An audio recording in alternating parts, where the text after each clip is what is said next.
Well, Trade's comment in the chat room would suggest we are not live because he said who's running late. Lol.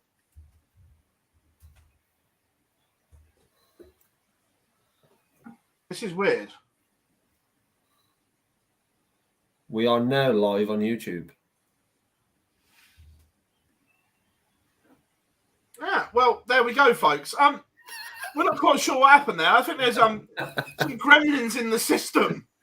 Wait, nobody saw anything. Just run the intro again. Anyway, now that we are live, we'll say welcome along, everyone. Monday night, 8 p.m, the Live Lounge returns, and by Christ, what a week, gents. First of all, how are we? Because it's been quite a week for more announcements. You should know. I only like speaking to you two on air. Off air, I don't speak to you at any time. I don't like the fact I've just had to do that for 2 minutes. Busy week, but all good. I mean, there's another United player heading towards behind bars. So, yeah, it's been a great week. Dart show, Jack. Dart show. Right wingers in trouble all over the place. But anyway, enough of that. Yeah, look, first of all, we thought that last week's calendar announcement, it couldn't get any worse, but it did. Yes. Did it get worse? More interesting? Yeah, possibly. Look, Suits is going to be on at 8:30. Is half hour enough to do this first bit, or are we doing this after Suits? Let's do it first. No. Let's do... Why do we never plan a bloody show? First of all, the technology's failed. Now we're 4 minutes into the actual show debating what we should actually talk about. Yeah, I've changed my mind. Let's talk about some live action, because last week we sort of skipped over live action and done about 10 minutes of it. Yeah, but I don't think that's long enough to talk World Series. We'll do Women's Series. We'll do Women's Series in half an hour. We'll do the Women's Series first then, because there is a little bit of discussion around that as well, isn't there, in the way that we've interpreted the rules. So we'll do Women's Series. Because it's going to get spicy later on, I promise you. And by the way, the chat with Matt Porter is on tomorrow. Yeah, because you're badgering him at a train station, the poor bloke. He's trying to get away from you, and you're like, yep, I'll be there. Hey, it's what we do. And in fact, he answered is the impressive thing. I've got more questions for him as well, by the way. Right, Women's Series. All the big hitters, 1-1. Did we get more questions and answers, Gob, from this weekend's Women's Series? I think so. I think overall, I didn't watch. It's no secret that we weren't streaming on Saturday as we normally would. But I was here for all day Sunday. Overall, it feels like the players that are capable, those that bang in the ton pluses, the regular sit at 85 plus, low 90s, didn't seem to quite be there as often this weekend. Those in that chase, and it's been a while since the last block. I'm not going to say there's less to play for, but this is sort of the lull block. The last, actually, we're going to go put things right after the match play. This is the middle one. The next one is the one that is really the cut-off deadline to head towards the World Championship and the Grand Slam. Well spread out. There wasn't the usual dominance from Bo. We had early exits from Phill, and the draw was absolutely brutal at times. By the way, I think Raymond Stanley had a couple of crazy draws.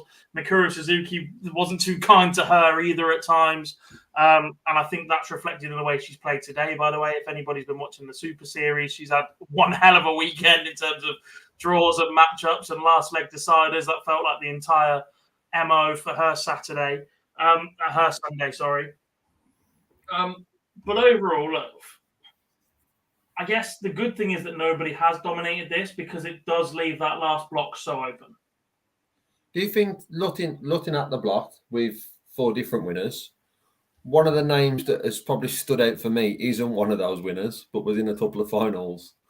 But how good is it to see Anastasia back playing well, competing with the top echelon of the women's game, considering for 2 years, maybe, give or take, she hasn't had much competitive darts to then be back into that women's event and yes, not picking one up, but probably, well, definitely apart from them four, has had the best weekend out of anyone else and puts herself in a very strong opening position for Blackpool. I know it's still a while away, but the World Championships was obviously completely out of sight for Anastasia because of the timing she come into the World Series and Women's Series. Sorry, but what a 4 events it's been for Anastasia. Looking at performances and actually seeing her on stream a couple of times, looking very, very good.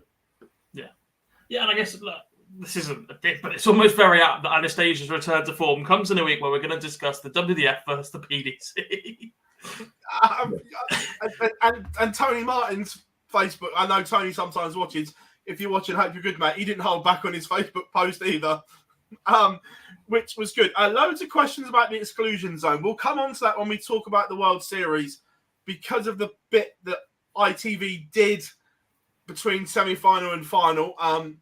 I've spoke to the referees about it as well, so I've got a semi-answer. People might not like it, but we'll talk about that. I'll star these questions for when we talk about the World Series. How are we doing, Missy? Hope you are good. Hope everyone else is amazing in the chat room as well. Look, Anastasia, fabulous to see her back. And look, she is one of the greatest women ever to throw a dart. Let's have that right to start with. And to see her back to getting to finals is nothing short of sensational.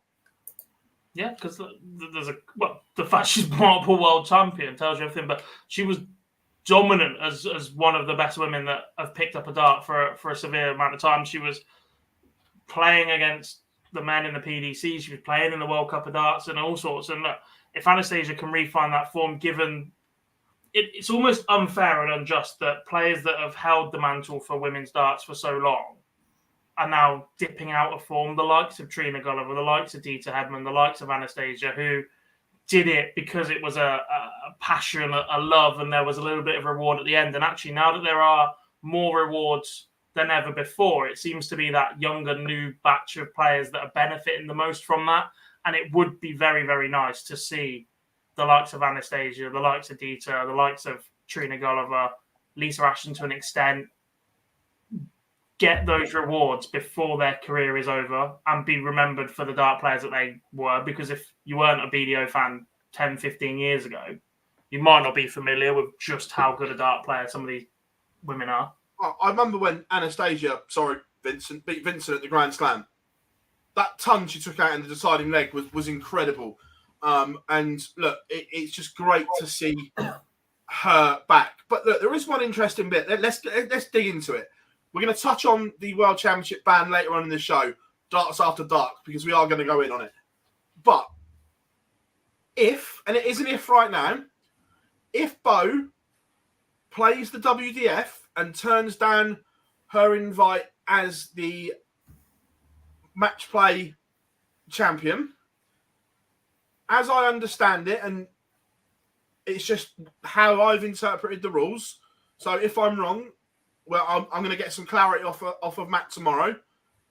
If that happens, as I understand it, that place would not go down the rankings in the women's series. That place would revert to the PDPA qualifier, which is horrific considering all the news last year was celebrating the fact we were going to see 3 women at the World Championship going forward. Yeah. And I guess there is 2 ways to look at this. And first I'll go with the devil's advocate or the rules side of it, is that winning the women's world match play is effectively an international qualifier. That is standardized across all the international qualifiers, that if somebody wins one of those, without it being international, it goes in the international qualifier draw. I've got a caveat to this. If that's the case, then why did the CDC retain the North American place to their rankings because Jeff Smith couldn't take it? I'm just explaining why that rule exists and how it's normally applied. Right? And then you can look at the intricacies, and actually that then gives the PDC an out should there be outrage about it if Bo Greaves does not take the spot, right? That's the thing to consider here, is the PDC have the ability to change their mind or to award that to the next ranking spot if Bo decides not to play in their tournament. They don't need to comment on it at the moment because she hasn't made that decision. But ultimately, the women's match play counts as an international qualifier spot for the World Championships. And as standard, if anybody doesn't take up that rule, it should then go to the PDPA qualifier. Or they can, if somebody's already earned that spot, if nobody's earned that spot, if a qualifier doesn't go ahead, then they can redistribute it how they see fit, which is what happened with, was it Russia the other year? Yeah. And that's how they ended up with the women's match play spot last year anyway, was one of those spots wasn't taken up. Do you think, obviously, players aside, just as a number, obviously, because there was a lot of noise around last year, it was good news. It was just the timing of that announcement that sort of turned it both ways.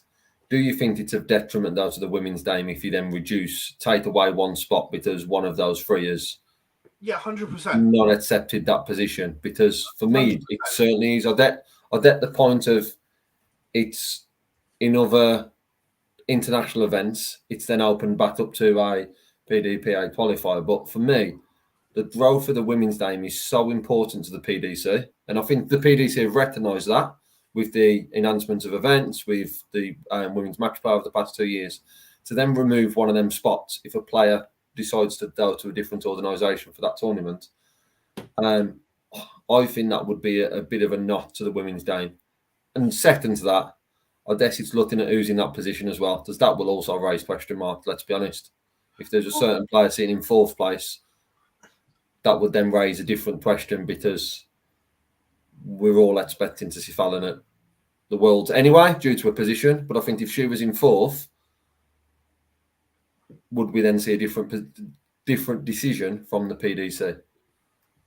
Yeah, look, it's interesting. I'm going to get 100% clarity from Matt on this, but the way I understand it, that's what happens by the rules.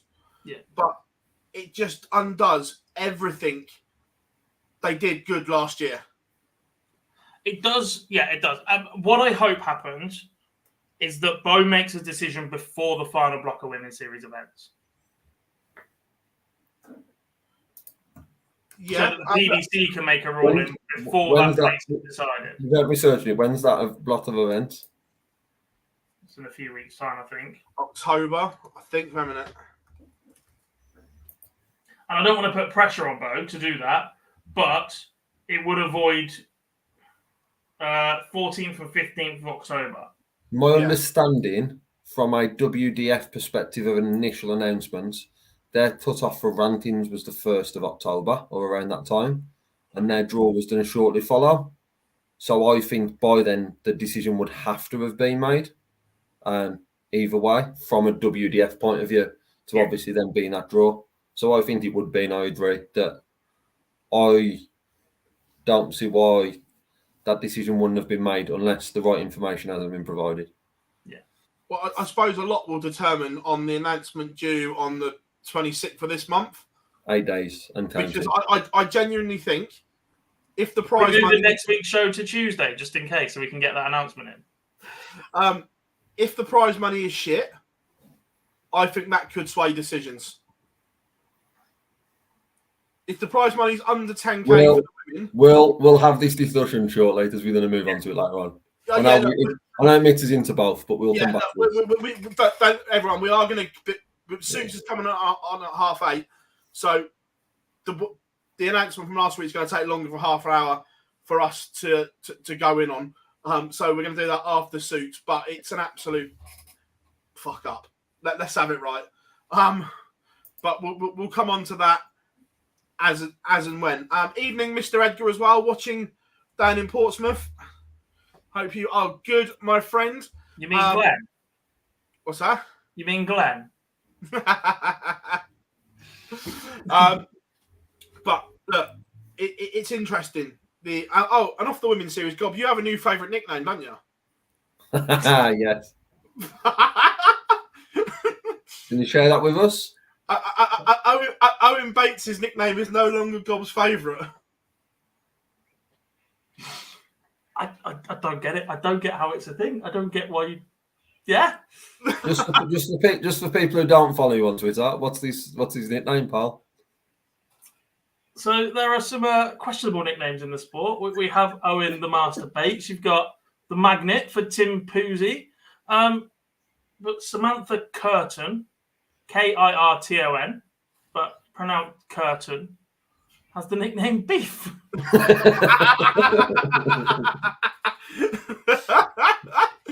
I was going to say, don't try and hide it, God, because you put it out there in the public domain. What? She was on stream with it on the back of her shirt. What more am I supposed to do? Do you think no one from the PDC noticed the nickname on the back of the shirt by any chance? I don't know, but I don't care. It's absolutely fantastic. Could you imagine that if one day she qualifies for Ali Pally and she gets the full Johnny Mac treatment? Without him realising as well. I wish I'd never said anything. It just happened, qualifies for women's match play, and he absolutely smashes it out that way. Because we all know if Owen Bates ever gets anywhere, he will be the master Owen Bates. It won't be Owen the master Bates, right? It will be he's the master and then his name, right? They will avoid that on TV for fear of Ofcom complaints or whatever else. Yeah. There will be very little reference to his nickname, but just out of curiosity, what do you think the war time will be to that nickname? Vindaloo.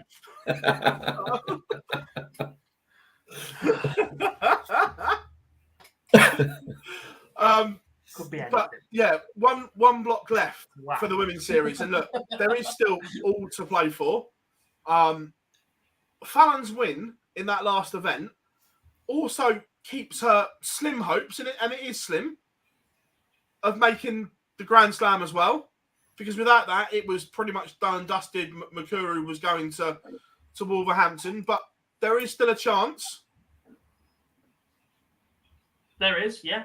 She's 2,200 behind Makuru right now, which, when you consider the start that Fallon had, is pretty impressive. Well, it'd be great to see Makuru make that debut. I think in a group stage, look, she hasn't performed today in the Super Series. Let's not get away from that, but we know she's got the ability over those short races. She's played in the Slam before. Oh, yeah. She missed 2 times to beat Gezi. She's been close. Yeah, that's what I mean. And it would be like she's got the ability to go up there and win games on TV. She was very nearly the first to do it at the World Championship. She missed darts to beat James Richardson. Yeah, it certainly made it interesting down into the next block because, as you mentioned early on, that 2,000 dapped and closed very quickly because of a first round draw. Yeah, if they draw each other round one and one of them goes on to play, it's the very same with Fallon and Lisa, because obviously at the moment you're fighting for second and third for the Worlds, and there's 2,150 between those two right now as well. That they were on Fallon and Lisa on a collision course to meet in the semi-finals of event number 20. Lisa lost in the quarters, and obviously the longer that Fallon then went on, the more important that became to put a gap between her and Lisa in that chase. I mean, Rhiannon Sullivan's not out of it. There is still $8,000 maximum to play for. You would have to go and win all 4 events. If Bo's in the field, obviously that becomes less likely. It seems to be that she picks up at least one every single time she turns up these days with the quality field. But it's not mathematically impossible. I mean, anybody down as far as Robin, well, not even aiming anymore. Robin Byrne is still in contention. Here's one for you, and Adam says it here, and it says, if Bo doesn't pick the PDC Worlds, then she shouldn't be allowed to play in the Grand Slam. I disagree with that. She's won the opportunity to play in it. However, knowing what we know and knowing how things are looked on, I don't think it'll be looked on well by the PDC if she picks the Lakeside over that and then plays in the Slam. I don't think it'll be looked on particularly well, if I'm being honest. I know she won't care about that, but yeah, I don't think it will be looked upon well, but she has the right to do it. She's won that spot. It's exactly the same as having a tour card, right? Once you qualify for these events, it's a right to turn up and play in them if you so choose. You don't have to. I could qualify for the World Championships next year and not play if I don't want to. Oh, yeah, exactly. That's what I mean. That's exactly what she's earned. That was the prize on offer for winning the Women's World Match Play. That's exactly what she's earned the right to do. If she wants to pick one and not the other, then so be it. I don't think there's anything they can do about it. I don't think she's high up on their agenda to suddenly turn up to a World Series event unless she starts doing things in PDC televised events, and the less TV events she's in, the less likely she is to do that, etc. But It's completely her choice, and they keep offering avenues for her to qualify, and she takes them. She can do what she wants with them. And exactly that is the thing. Evening, Pete. Hope you are good. Don't worry, we're going to talk about that. I'll star that one for later as well, because we know it is going to get absolutely jazzy when we kick that off. But no, just good to have the women's series back. Whilst we're on the other events, I didn't see a lot of it, but we obviously had the British Classic and Open in Bridlington. He's been told the Lou Littler Classic and Open. I was going to say it's called the cheat code: up, down, left, right, A6, start, pick whichever level you want. Luke Littler just absolutely obliterated the field in Bridlington. His victories and his manner of his victories are ridiculous. 5-0 in the final, averaging 105. If there is any doubt about Luke Littler's readiness to go and be a tour card holder next year, he's a leg away from a Pro Tour length match there. And he's averaged 105. Youth, Classic, Open, doubles, mixed, something along that. 4 out of 5 of them. Completed the set. With a big thumbs up, thanks for coming, but that's my last ever WDF event. I'll see you in the future. Not. Mic drop. I'm done. I see his manufacturer did a nice post on socials this weekend as well, bigging up all their players' runs. They got Mikura. Mikura in the women's series. They had Aspinall reaching a final, and obviously Luke's just picked up 4 titles. He's like, yeah, sorry guys, I did it again. Yeah. Pete, at a guess, probably because it was cheap and it's at a seaside location vibes. Yeah. It is my guess. But to be fair, Bridlington's actually not too bad as a venue for the Spas that kind of event, but it's better than the Preston Guildhall. Yeah. Do you remember the last BDO World Trophy there? Wasn't that? Was it better or worse than Blackburn? Was it Blackburn? I can't remember this. Yeah. But Dita picked up a title as well. She opted for that over the women's series. No real surprise. We've seen Dita do that quite frequently. We have. I mean, I haven't seen the full weekend. I know it's available on Dark Connect, but I did see her stats in the final. And I think it might be time to talk about the fact that Dita's on a bit of a decline. Age catches up with everyone in sport, and Dita has been an absolute fabulous servant to the sport. What she's done for it is incredible. But in any sport, at times, age and generations catch up with the very elite to the dog and duck. Yeah. But I'm not saying dog and duck, by the way, but just from any level, it catches up. Yeah, but that probably comes back to the point for the England team either. By the way, she missed out on that on the Friday. Picked up that win in the Classic, I think it was, averaging 69. I wasn't that impressed with her performance in York either for the seniors. I know she was a late call up to that, and I know she still works. And I think she's still a postie, so it's still quite busy and perhaps doesn't put as much time in on the board as others around her are able to. But it does feel like, again, she was one of those names that I mentioned earlier that is going to sort of be passed by a little bit by the evolution that is coming within the sport and the ability to go full-time as a dart player. 15, 20 years ago, if this was happening, if Dita was 15 to 20 years younger, she'd have been one of the first to be jumping at the chance to play darts for literally a lifestyle. And I think now that the decline's come at the wrong time, I don't think she's going to be able to make that jump this late in her career. But that is the progression of the women's game will have that impact on some players, and you probably named too early on in Trina and Dita, that are great ambassadors, can still produce moments of brilliance. However, because of the Dame currently and the push of the women's Dame, we are seeing the likes of Katie Sheldon's probably one of the names, sort of Robin Byrne. They're sort of the ones who you look at and think they're the ones who are going to benefit massively from the progression of this Dame. Unfortunately, not the likes of Dita and Trina, but still does see Dita winning stuff, and that number just keeps topping up, doesn't it, of being winning the most titles, it's not going to stop. And I guess the more of these events that clash with the PDC, we still might see it pick up a few more. Yeah, look, there's probably only one title missing on that glittering CV. Everything else is on there apart from that one. But does that potentially become more achievable now? Well, I know we'll talk about that in a bit. Yes, but potentially. Look, I don't mean this disrespectfully to the other women that have qualified for Lakeside. However, if Bo chooses to play Lakeside, she wins it at a canter. You would expect, yeah. And I don't mean that horribly, but her level She'd be favourite to do that, yeah. Better than anything else in the event. And if she's not there, then it literally is a complete open field for everyone else. So yeah, if Bo's not there, then why not? It could then be interesting.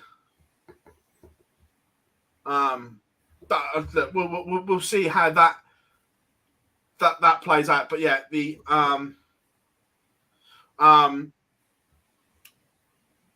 Luke Littler absolutely dominating the WDF circuit in what will be his last before making the step. We'll see him once more in the Super Series before he makes the leap as well.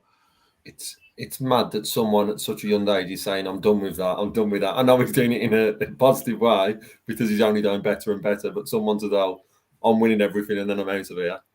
And let's be honest, he's doing that on the Super Series as well, isn't he? He's only got one more for the hat trick.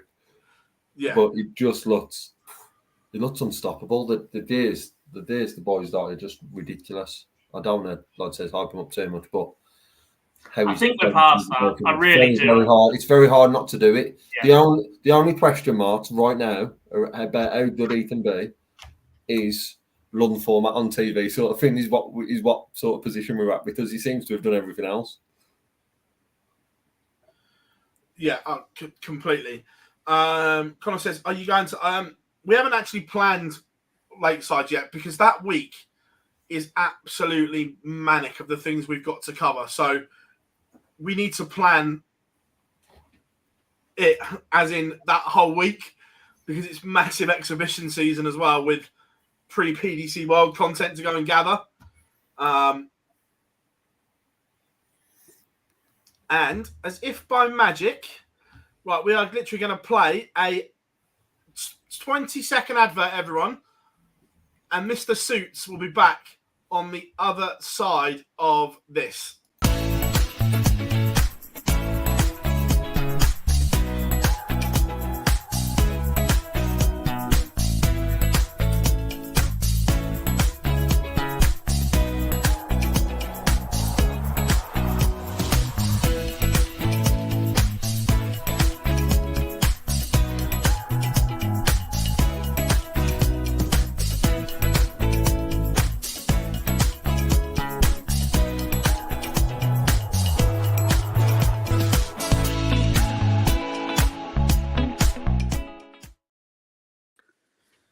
Ladies and gentlemen, Mr. Alan Soutar joins us. How we doing, buddy? All right, how's you guys? All right? All good, mate. All good. Before we get into the juicy stuff, going off last week, we have to ask you, what was that COVID party really like? Do you know what the mental thing is? It wasn't even a party. It was just nuts how that ended up being a fine. But I understand why they done it. But yeah, we weren't meant to be in rooms, so that's what happened. We were all in someone's room. Can you confirm or deny that the PDC tournament director and head of security were there with a clipboard just ticking you all off as you walked out the room? I can confirm. That is brilliant. Obviously, I knew it had happened because Dobes had told me.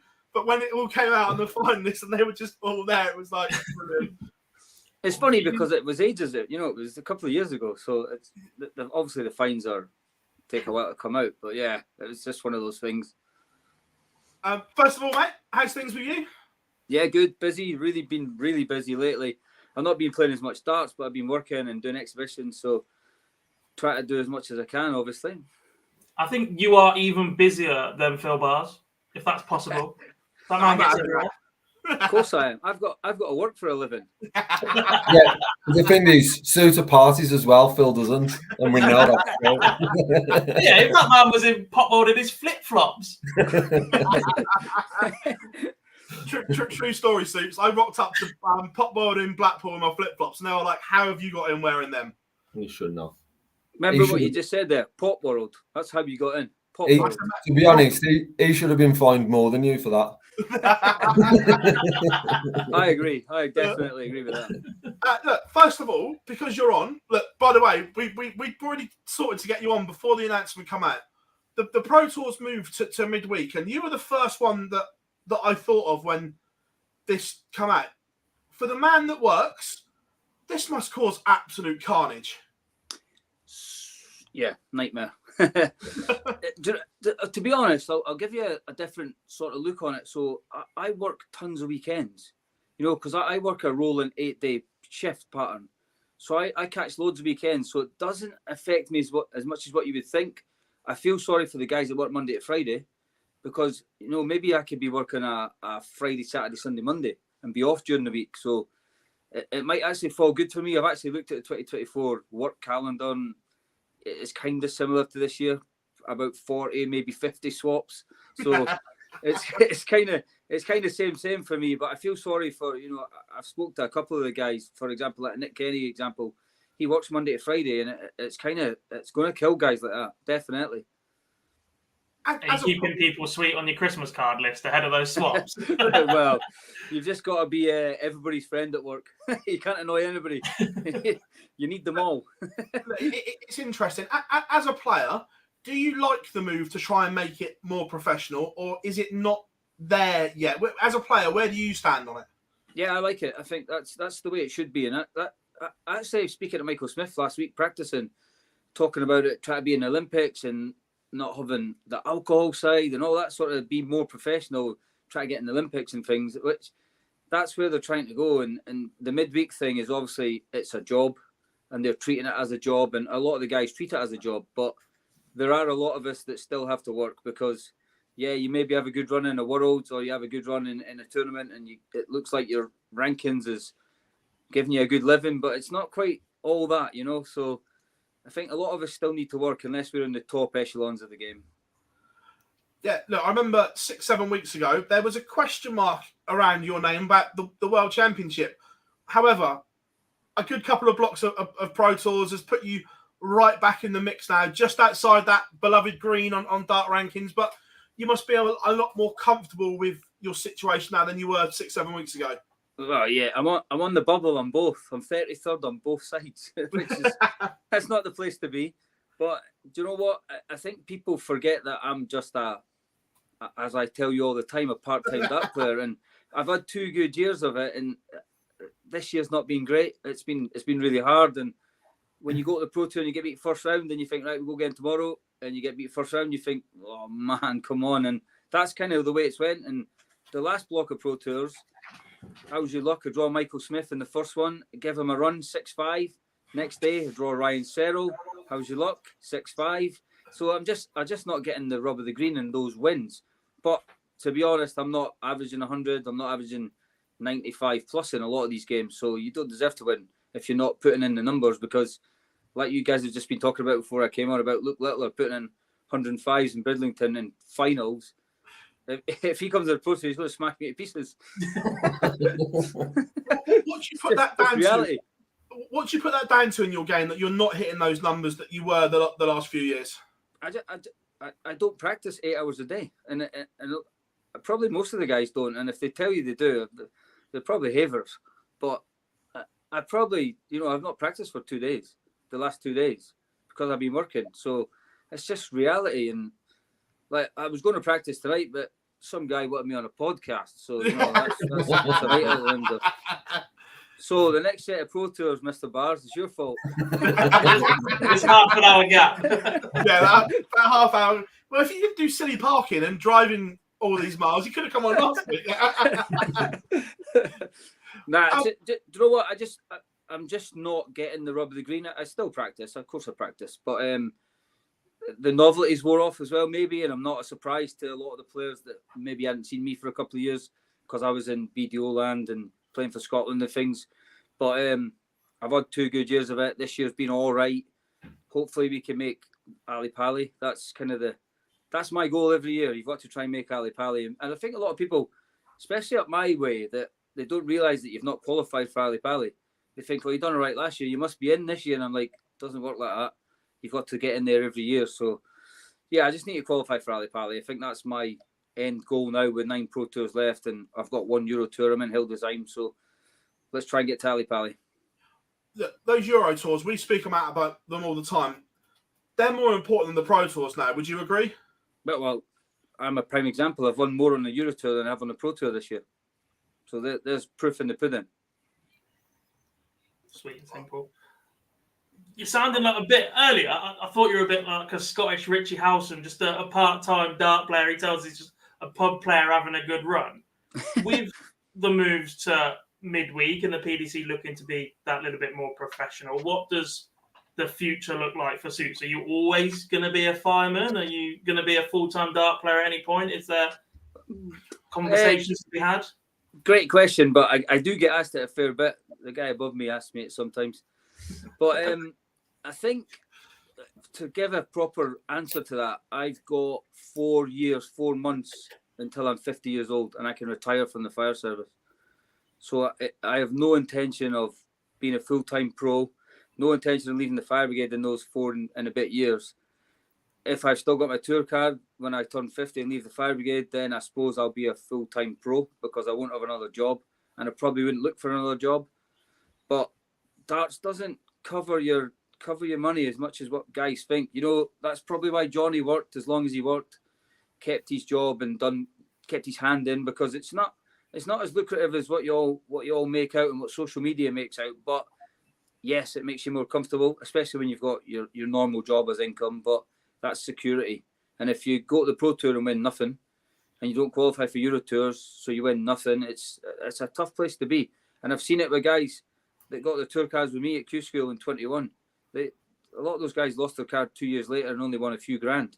And they probably done better than me at Q School. So it's a tough place to play darts, I tell you. Really tough. Just one thing to note from there, Jack. 4 years and 4 months from the seniors. I can retire from the fire service when I hit 50, and I'm like, yeah. Are you keeping an eye on things like the seniors or the ADC or other alternatives, or is it just just focus on the PDC and what you're doing right now? Yeah, just playing in the PDC. Actually, because I used to run a lot of darts up here, I used to run Angus Darts Academy and Angus actual county darts and the Scottish dart system, but I stopped all that, and I reckon if I lost my card, I wouldn't go back to that. I don't even think I'd go back to any of that. So this last couple of years has let me see that darts is huge, because I played it as a hobby. I love playing for Scotland, obviously, like anybody would represent your country. But I think going back that way now after being in the PDC would be too big a step backwards, too awkward a sort of place to be, because I think the way people think that you think you're a top player now, but I don't look at the seniors at all. I actually don't feel that old. I get it. I'd like to put he brought that up, not me. Bloody hell, Suits, you're getting on a bit. Cheers, Boise. You're welcome. Just as you mentioned there about playing for Scotland and how much you enjoyed that, how much do you look at the form of Peter Wright and Gary Anderson now with obviously the World Cup changing to doubles? How much is your attention on them two? And just looking at the race down into next year with a lot of money coming off Peter Wright, a bit of money coming off Gary Anderson. Is your focus longer term looking at that for next year in the World Cup? I think last year was probably my chance, and maybe the year before. So those two are the best 2 players that have been in Scotland ever, apart from Jockey Wilson back in the day. But those 2 guys are superstars in our country. So guys have still got it, and Peter's still got it. You know, they're still up there. I know there's maybe a lot of money coming off the rankings, but they're still way above me. And certain Cammy Menzies is starting to pick up a little bit and show a little bit more than what he has showed so far, because guys in Scotland know how he can play, especially on the floor.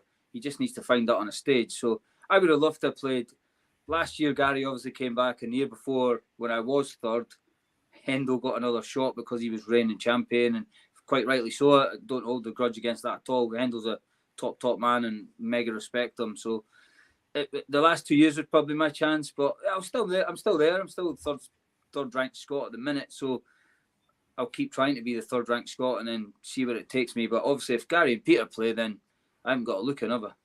They are both over 50. For entertainment value, you and Menzies as a double. I'm not sure much will happen on the dartboard. They just need to film us at the drinks table and off through the back and things, because it would just be Cammy's off his head. He's absolutely off his head. He's some guy, but he's an absolutely fantastic player, and you've kind of seen it the last few months. He's been tremendous on the Pro Tour as well. So, but he is. He's mad. He's mad. Callum Ridds in the chat room saying hello as well. I hope you are good, buddy. Don't speak to him.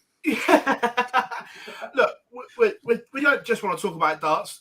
It's obviously about you. And everyone knows that. How do you fit everything that you do just into your life in general? Because obviously you've got your family, firefighter, training the guide dogs, involved with the youth and everything. How does Alan Soutar fit everything into this life? I live in Scotland, so we get more hours in the day up here, you know. You guys not get that down there, no? Nah. So basically, I take all the credit for guide dogs, but it's Amanda that does it all. I don't do any of it, really. No, I do help, but I'm not wanting to sit about and watch TV or to just do nothing. I'd rather be doing stuff. So firefighting, I've done it for 19 years now, so it's part of me, and you get used to your rotation and you know what you're doing. And the guys that swap with me are all used to me coming and asking for days off, so that all fits the bill perfectly still. But I like being busy. I don't mind it at all. And the travel side of it is, obviously I've got to travel a little bit further than the guys that live in England, but don't complain about that, because guys are travelling from all over Europe to come and play in the PDC. So a 6-hour drive to Barnsley or to Wigan or wherever, it's no big deal. Is that one of your icks when you see people from the UK moaning about having to travel? Yeah. Do you know what? Just get on with it. If you've got a tour card, go and travel. If you're picking up prize money, then it softens the blow. If you do well in an event or qualify for something, then that's the way it is. Sometimes I play in the Pro Tour on, say, a Friday during the day, go back to the house and go to bed, get up at midnight, shower, shave, and drive through the night back up to Scotland and go straight on day shift, just to save one swap. So don't moan about travelling for a couple of hours and being stuck in an airport for an extra couple of hours. That's life, innit? Just get on with it and deal with it. That's probably because of the job I do. I just tend not to moan too much about things that I just get on with. But also, does that desire that you have and that ethic come from obviously where you served in the military as well? Yeah, of course it does. I was a 17-year-old boy really when I started in the army, so that's what molds you into what you see today. You know, I think anyone that's been in the military will tell you that's where everything's built from. That, yeah, of course it is. It's just a real fascinating to see how you work compared to everyone else. It's a real insight. But obviously, when you've done well at Ali Pally, and we've laughed and joked about it, the fact that you've gone home for a shift and then come back, do you get recognised when you're out fighting fires and you've got your hat on and everything like that? You're the guy on the telly. It's mental, because my shift give me absolute pelters for it as well. Obviously, the kind of banter that goes on the fire brigade is brutal, and I'm usually the brunt of most of it. So if we go out as a shift, even for a night out, the whole thing is, if I get recognised and ask for a photo, I have to buy the shift around. So you can imagine. So you can imagine what the shifts are like. Every single pub we go in, they're like, "Go and ask him, go and ask him, go and ask him." So it just ends up being an absolute carry on. But it's a good thing, you know. I go in people's houses and check the smoke alarms, and they're like, "Oh, you're the guy off the telly." And yeah, I actually heard it tonight walking to the shop. One of the little kids stopped me and says, "Oh, hiya, me and my family watch you on the TV when you play darts." And I was like, "Oh, brilliant, thanks very much." It's a cool thing, because I don't see myself at the level of, you know, your Aspinalls and MVGs and guys like that. I just see myself as I always say, just a hobby part-time dart player. But it's cool when younger people recognise you, and people in your hometown or your own area sort of give you a sort of wee thumbs up and say well done. So that's quite cool. I do like it. I like that. That's super. But what's better, A night out with the fire brigade or a night out with the darts players? I don't get fined £700 if I go out with the fire brigade.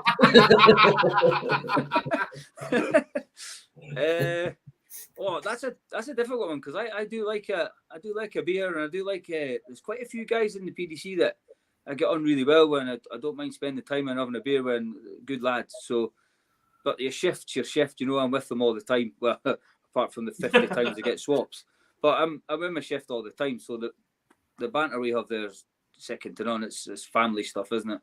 You don't get fined £700, but if you take a night full of photos, it's probably not far off £700. Yeah. If he gets beers out of that, he just gets ticked off a The watch list. gets hammered about £700. We've got some questions in for you as well from the chat room. Jamie asks, is there a board up at the fire station?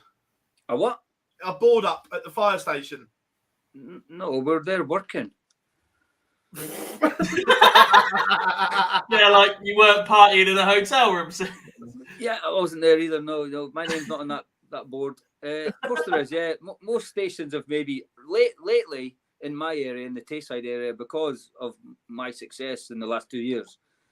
Pretty much every station's maybe got a new board and a light up, and a few of the guys play. So that's a cool thing. My old shift in Dundee played darts all the time. They played all the time, and I didn't really play with it that much because it's not fair. So I just sort of took part and helped them out. And I normally got beat in the first round or the prelim of the Christmas Cup anyway, so I didn't bother. I came back from Ali Pali after a couple of wins. I got beat in the Christmas Cup first round from one of my gaffers. That's the level in the fire brigade. Fez? I rate that. But yeah, there's dartboards in stations, of course there is. We got a double question here. It said, what got you into darts and what age did you start playing? Yeah, so I'm Scottish and we like a drink. My granddad and granddad owned a pub my whole life. So from when I was born, they owned the pub for 40 years. So my dad and mum worked in there and played for the darts teams in there. So I was always in. Back in the day, you were allowed in the pub as a kid. Nowadays, you're not so much. But I played darts in the pub all the time. Just family owned the pub, so not bad at pool, not bad at darts, not bad on the old puggies. It's just the pub lifestyle. Cowan's dropping the gags. Is that the Worlds where you lost 4-1 in the last 16? I was just waiting on him. It's all right, Callan. That was only for 50 grand, you know. Davey says, do you miss playing for the Scottish national team at the WDF side of it? Yeah, massive. I was actually doing an exhibition on Friday in Kirkcaldy, and there was 2 Scotland international guys there, and they both asked the same thing, and they still play for Scotland. So yeah, I 11 years I've done it, and travelled all over the world playing in World Cups and Europe Cups and that. I get the BDO and what's happening in WDF stuff, but the World Cups were tremendous, and I'm going next month. I'm going to Italy for exhibitions, and that's born out of the World Cups by meeting Italian guys. So I'm going over to Italy for a week to do exhibitions and go on a sort of tour with these guys that run the Italian Darts Academy. So that's all from the World Cups that we played in. So yeah, I do really miss that. The trips, Swiss friends, Italian friends, German friends, it was just great. And obviously, if you've done well for Scotland, I was lucky enough to win a gold medal in 2013 in Canada when we won the team event, and it was that was huge. I've never felt things like that. Ali Pali's obviously really cool and the top level, but the World Cup as a team event, when there's 3 other guys in the team and you beat all the other countries in the world, that's probably one of my best memories in darts. We've got Tommy asked. The next question going, what's your greatest achievement in darts? But we'll go with that. Who's the best teammate you ever played with in one of those teams? Oh, man.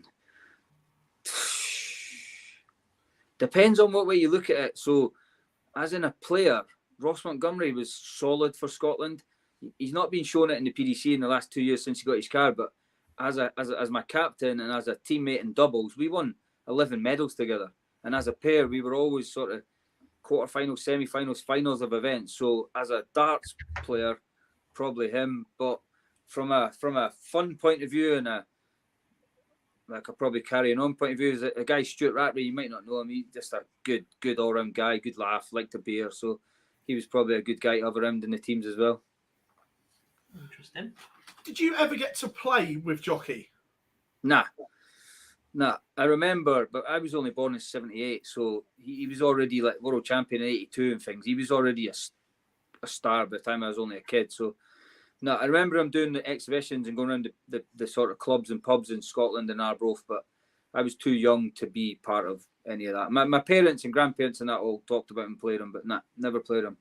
This is one we always talk about. How good would it have been to see Jockey play in this era in these Premier Leagues in front of 10, 15,000 people? Yeah, that's totally changed, didn't it, from him and Eric's days?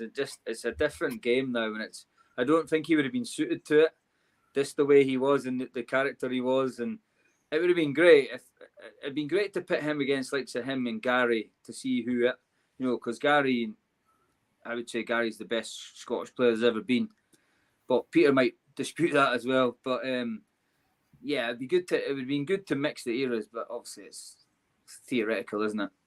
Well, in this theoretical world, because you just brought all those names up, who is the greatest Scot of all time? Said greatest. As in a dart player. Anybody. In my opinion, Gary, I think Gary's done more for Scottish darts as a, like if you put an exhibition on, for example, with Gary in Scotland, it will sell out in 24 hours. He's that popular up here. So I don't think anybody else has that. Peter doesn't really come up this far, and you can't really compare Jockey nowadays. But yeah, because he's what? He's English. He's Scottish. Scottish when he wins. He's Scottish when he wins for Scotland. However, like Andy Murray's a Brit when he's winning. No, he's not. He's Scottish. you guys must have ribbed him slightly, the fact he played at Lakeside with that great big England next to his name. You can't let him forget that. But that's, the score. That's BDO. That was just a graphics mistake. We know how it works, yeah. Suits, it's been an absolute pleasure to have you on, mate. I've been trying to sort it for a while, and I constantly bug you, but massively appreciate your time as always, mate. Great to have you on, and we'll have to get one of these parties going on because they sound decent. I can't afford. I can't afford it. Have you seen my rankings lately? Just have to pay for hotel rooms then. We're not allowed to leave our houses. We've been doing this virtually for 3 years.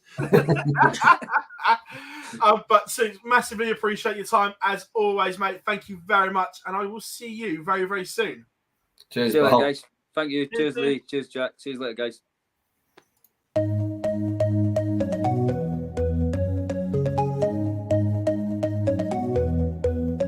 Take me home, take me on a ride. I got a good feeling about the colors lighting up your eyes. Take me home, take me to the sky. I got a good feeling. Tell me the only thing you are is mine now. I got a good feeling. I got a good feeling. What an absolute ledge. I love that. Yeah. Brilliant. Absolute superb to have Suit. Alan Soutar participating in the 2028 World Seniors of Darts. He's going to absolutely murder you. Also, I know he's in the chat room. We were talking about the football team last week. Cal says, do I make the team yet? Cal, admit to your horrific disciplinary status that you told me last week. This is some record. Is it worse than the England rugby team of late? Yes. But, right, time to go in. So, we had the calendar announcement on Monday. We thought that was it. However, we knew part of this was coming. But I didn't expect the blanket ban. There we are. Played 5 games, got sent off 5 times. So, we knew that there was questions to be had around Bo, Luke Littler, definitely. There's a few more that we think are going to have the decision to make as well. That if you are an international qualifier or qualifier for Ali Pali through one of the associate tours, X, Y, and Z, and have also qualified at Lakeside, the PDC have banned the players from playing in both. Now, when this came out, our WhatsApp didn't stop, boys, did it? I don't think it has stopped. I think there's still a lot of conversations around it because there was, I don't know, a statement personally I'm not surprised with, considering how the first announcement was made. So I wasn't surprised with what was announced. However, I probably expected it to be more of a joint announcement than one announcing it, because previously I think it was joint. And then secondly, I'm surprised they've released it when they're not in a position to say which players are playing in which, a full confirmation. It would have got out otherwise. Somebody somewhere would have said, we've been told this. Well, yeah, well, we knew. We'd been told by 2 players that they'd already been told. That's how we knew, certainly for the men, it was coming. Yeah, but you've got to be able to share this information with people and it's not been reported, i.e. we was aware of it, but we didn't report it. There's a difference in that information, and that would be a similar stance that you'd probably give to players at that time. I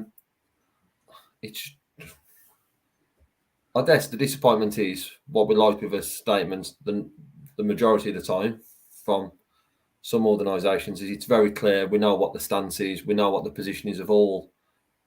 However, right now we don't. We know the stance of the PDC. However, there's still some players that we're still waiting on confirmation, and that's going to be ongoing. I thought the WDF announcement was actually spot on the way it was very clear that this is not our decision. Yeah. I don't think it is, because actually they're the ones that are ultimately at risk of missing out here. Their tournament is going to rely on these players that are potentially qualifying for both far more than the PDC World Championship. A PDC World Championship without a Luke Littler or a Bogarys, whilst disappointing, would not be the end of the world. They aren't the biggest names in their World Championship. In the WDF, one of them is a defending champion and one of them is the hottest prospect in darts right now that goes in as one of the favourites considering just what he's doing. The favourite. They are the 2 favourites, without doubt. They have to be. Or would have been, should say, if that was the case. They would be. Bookmakers made Josh Rock 7th favourite for the World Championships last year because of his potential. They are petrified of what Luke Littler is going to do. You will never, ever find value on Luke in his career now, unless he has a 2-year slide where he only just keeps his card. You will just not find value on the kid because he is that special. And they're petrified that one day he'll put it together and produce something ridiculous. What odds do you reckon he is for the World Championship right now? He's about World PDC. Yeah, 16s, 50s, but that's absolute longest when he should be at least 250. 50 to 1. Yeah, I thought it'd be lower than that. But they've got him shorter odds than Ross Smith, Danny Noppert, James Wade, Daryl Gurney, Christoph Ratajski. Mental. But his A game's stupid. Like, stupid. And his B game isn't bad, by the way, but his A game is really stupid. Danny Noppert is provisionally world number 5. Yeah. And Luke Littler's shorter odds to win the World Championship than the provisional world 5. Provisionally world number 6, sorry. But let's try and chat room to see if you can make sense of it as well. What does the PDC gain by this ruling? They get to show they're the big boys, don't they? No, I think there is more to it than that. I think, as Suits has just mentioned around, they want to be the professional. They are the professional element of this sport. In any other sport, would you allow anyone within that profession to then go and play in a semi-professional World Championship? Probably not. They got applauded for allowing this as an exception 18 months ago, or however long ago it was. So I don't think there's any real surprise that this has come about because it's never been allowed before, apart from an The exception. difference between that and last year is that the dates got moved and that they were impending or to-be tour card holders that had already qualified under the impression that they'd be able to play in that before making the move across. This is different. This is effectively self-employed free agents being restricted from where they can play. But they would have been allowed to play in this potentially if this was in April when it was due to be played. Well, that was my next Would question. Would they? What do we think on that? Well, yeah, because if they would have then played in April and then qualified in October, November, whenever they qualified, it'd be a very, very harsh ruling them from the PDC because at that point they wouldn't have qualified for that PDC World Championship. The fact now they are qualified for both is completely different. I think if the WDF would have taken place in April, Luke Littler would have been there and he would have still been playing in the PDC World Championships. Yeah. Now it is a month apart. I understand why the PDC have made that decision, whether rightly or wrongly. I understand But they were why on that the decision start was made. previously It's been made at the wrong time. I totally think it's been made at the wrong time, and I think Pete alluded to it earlier on in the chat room that these, as we've always said, your qualification criteria should be set way in advance, and that can be no different to someone like Luke in regards to 12 months ago. He wasn't top of the development tour, so he wouldn't have done in that way.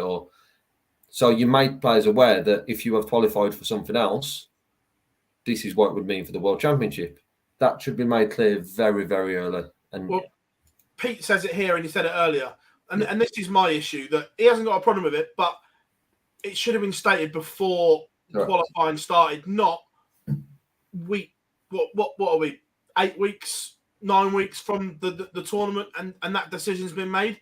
That's the bit that I don't like. The fact that it has taken until now to communicate this when one of the players in question was told in June. One of them, the decision they made last year, is it? one of them was told last week, and that just shows how that information was provided. I guess just one comment in there: can they legally prevent players from playing? But they ain't stopping them from playing in the WDF. They're just telling them if you do play in that, you can't play that. I would be really interested to see. I don't think financially they would do it, or two, they'd have the bollocks to do it. But I'd love a player to test it in court. That's the issue. The WDF don't have the funds to do a prize fund or broadcast at the minute. Yeah. There's no way anybody on that side has got the funds to go up against a corporate giant like the PDC, who have got the backing of Matchroom. There will be a loophole in their ruling that will do it, whatever, whether or not it's... Look, Dan Simpson knows this better than any of us. He sat here when we thought this was an impending decision anyway, saying that actually it's restrictions of where free agents can ply their trade, and actually then you go down employment law and you get into a bit of a shady area. I just don't think anybody's going to stand up and test them, and until you do or take them on, go somewhere like Cass. Yeah, You're never going to see anything different.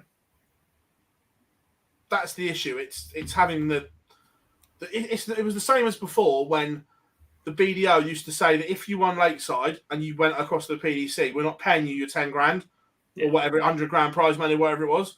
That no one had the bollocks to test it. And I think Bunting was the first. That wasn't really a thing, was it? The first time they put it in the contract was Doran, and then he was like BDO for life. No, it was in. But it was there for Bunting as well. I'm sure Bunting was the first one to test that. Didn't they restrict it, but Barry gave it him anyway as a signing bonus? I don't know the ins and outs of it. I thought that he fought it in court. Where he got the funds to fight it from is another thing. I think he still received that money in one way or another. I agree, but that's the interesting thing. But I just don't. And we've got a great interview with Mace coming out tomorrow morning, and he speaks about this. And it just feels to me that they just plummeted darts back to 93, 94, 95, and and that where the organisations now, have they ever been further apart from the initial split? I don't think so. No, they're not a threat. They just aren't. They have one TV event a year, and I guess the issue that what the PDC seem to have taken umbrage with is the fact that it's still called the World Championship, and if they try and call it the Professional World Championship, then that's going to be an issue. But as long as the BDO or WDF hang on to that name, that's always going to be an annoyance to the PDC. And B, the fact that they've moved from a slot where it was after their World Championship, then to April, to now piggyback off the PDC success and try and use it as some sort of build-up event and hope that December becomes one long concept of darts for people to get involved in. And I think what the PDC are afraid of is being associated with the WDF tournament. That's the only thing it can be. This is a retaliation to you jumping in front of us, taking the time of the year that we go hammer and nail for every year in the build-up for, and actually you've jumped right in the gap between the Players' Championship and our World Championship. All eyes aren't on us. All eyes aren't on our build-up. People are going to watch you. And actually, if your tournament's crap, there are still people out there that aren't big darts fans that will get confused between the two. If you stumble across darts and go, what's this? Why are these guys playing, etc.? I agree. I think the move to the time slot it has had a massive impact on this. I still think the PDC would have made this decision if this was taking place in January. I'm not sure, because afterwards it doesn't matter. But what I don't get is January wouldn't matter because then they're tour card holders. Yeah. Their tour card starts on whatever, January. Yeah, so they wouldn't have had to make... So in theory then, they wouldn't have had to make that decision on some of these, i.e. Luke Littler wouldn't be allowed to play in that then, would he? No. Bo would still be eligible for both, as she has been in the past. It's the international qualifiers. But ultimately, as I said before, the international qualifiers aren't the ones making either tournament. With the greatest respect to somebody like Ben Robb, he's not about to rock up at the PDC World Championship and win it. Or, if he goes on a very good run at Lakeside, he's capable. But have we seen enough from him in the past to suggest he's going in there as one of the top four to go and win that? Probably not at the moment. I disagree. I think he can win Lakeside. As an example, not everybody in that situation. Yeah, I know. I get what you mean. I'm not digging out Ben Robb. He was just the only one I know that's in a similar situation of potentially qualifying for both right now. David Cameron might be another, for instance. Yeah. Who has? How are we doing, Anthony? Hope you are good. And yeah, look, I agree that and this goes back to the point that I think last year about sport being amateur and professional.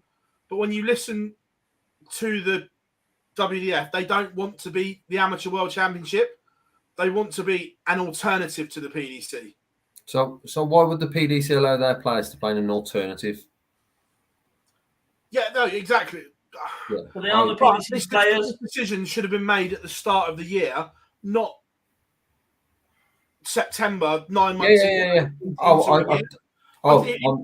If this was said in January, no one would moan. It's because again the timing of the issue. Yeah, I'm not debating the timing aspect, as the timing is dreadful for the players involved, but the decision I'm not as opposed to as I think other people are, because they are the professional side of the sport, and there's not any other environment that I can think of where they would allow that to happen.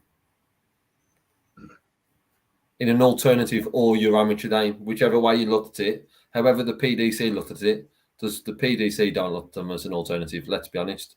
No. They look at them as the amateur aspect. Yeah. As they do the same as the ADC. I'm guessing they put them all in the same category. But yeah, it's I just think the decision I'm not opposed to, but the timing of it is dreadful. Yeah, look. Dreadful. Right now, this doesn't benefit darts. Right now. Forget it. But doesn't hinder from a PDC's point of view, they don't want to benefit darts. They want to benefit themselves. Without being... It is being disrespectful, but it's 100% true. For the last 10 years or so, the BDO have basically been an annoyance. They've not been a partner. They've been up and down in terms of what they're capable of. They've had 3 different leadership models, from the Williams to Jacqueline's to now being the WDF. And actually, the fact they're still hanging around, they've cancelled other tournaments, but loitering around, trying to use the PDC's time, not the PDC don't own the time of the year, but trying to use a similar time of the year that the PDC use. I genuinely think if they can pinch their top stars, this might be the PDC's way of going, do you know what? We're fed up with you. Darts is fed up with you. If we make this move, we might be able to get rid of you a little bit. People asking about the thing. I'm not going to lie, I've pestered Matt, and I have got to sit down with Matt tomorrow in London. I can tell you what he's going to say for half of it. But at least there's answers from that side of it then. Yeah. It is the thing. At least there is some clarity on why the decision, because at the moment we don't know. There's been nothing from them. So at least there'll be something. I can literally tell you one of the clips right now, because you're going to mention players being banned from one or the other. He'll rephrase the question for you, saying, no, we haven't banned anybody. They have choice to play wherever they want, etc. And there'll be some corporate line about the fact that they have the choice. There's an opportunity for them to come and make money playing in the PDC, and it's up to them to make that decision. They'll shift all blame, won't say why they've done it, and that's what Matt Porter's going to say, because he's very good at it. Oh, yeah, he is very good at it. Agreed. The minute you mention the word ban, he will be all over you. I know. I've already got how I'm not going to mention the word ban. I've already got this one. You know when like some of the great wordsmiths and commentators have certain endings planned for certain scenarios. I've got this one worded already. You got to get Don't worry. But I don't get it. We'll let May Savage say tomorrow morning. That'll be out around 8:30, 9 o'clock tomorrow morning. I say, I know you're saying you don't get it, but for me, looking at it from just playing devil's advocate from a PDC perspective, it's not impacting their tournament. They know that the majority of the players, if not all, will pick them. And then from a WDF perspective, it's well publicised, the difficulties that the WDF are having right now in regards to this World Championship because of what's happened with the Masters. So for the PDC to make a decision that doesn't impact them negatively, apart from comments on social media and people speaking about it. You say that. Then if other than that, why would the PDC then know, you can have the biggest upcoming star in the world right now. Yeah, you can have him to play in your World Championship. Why would they do that when they can keep him? Yes, have our women's world match play champion. Why would they do that? Right, but you've just said that there. It doesn't have a negative impact on them. If Bo picks the WDF, that does have a negative. What does that say?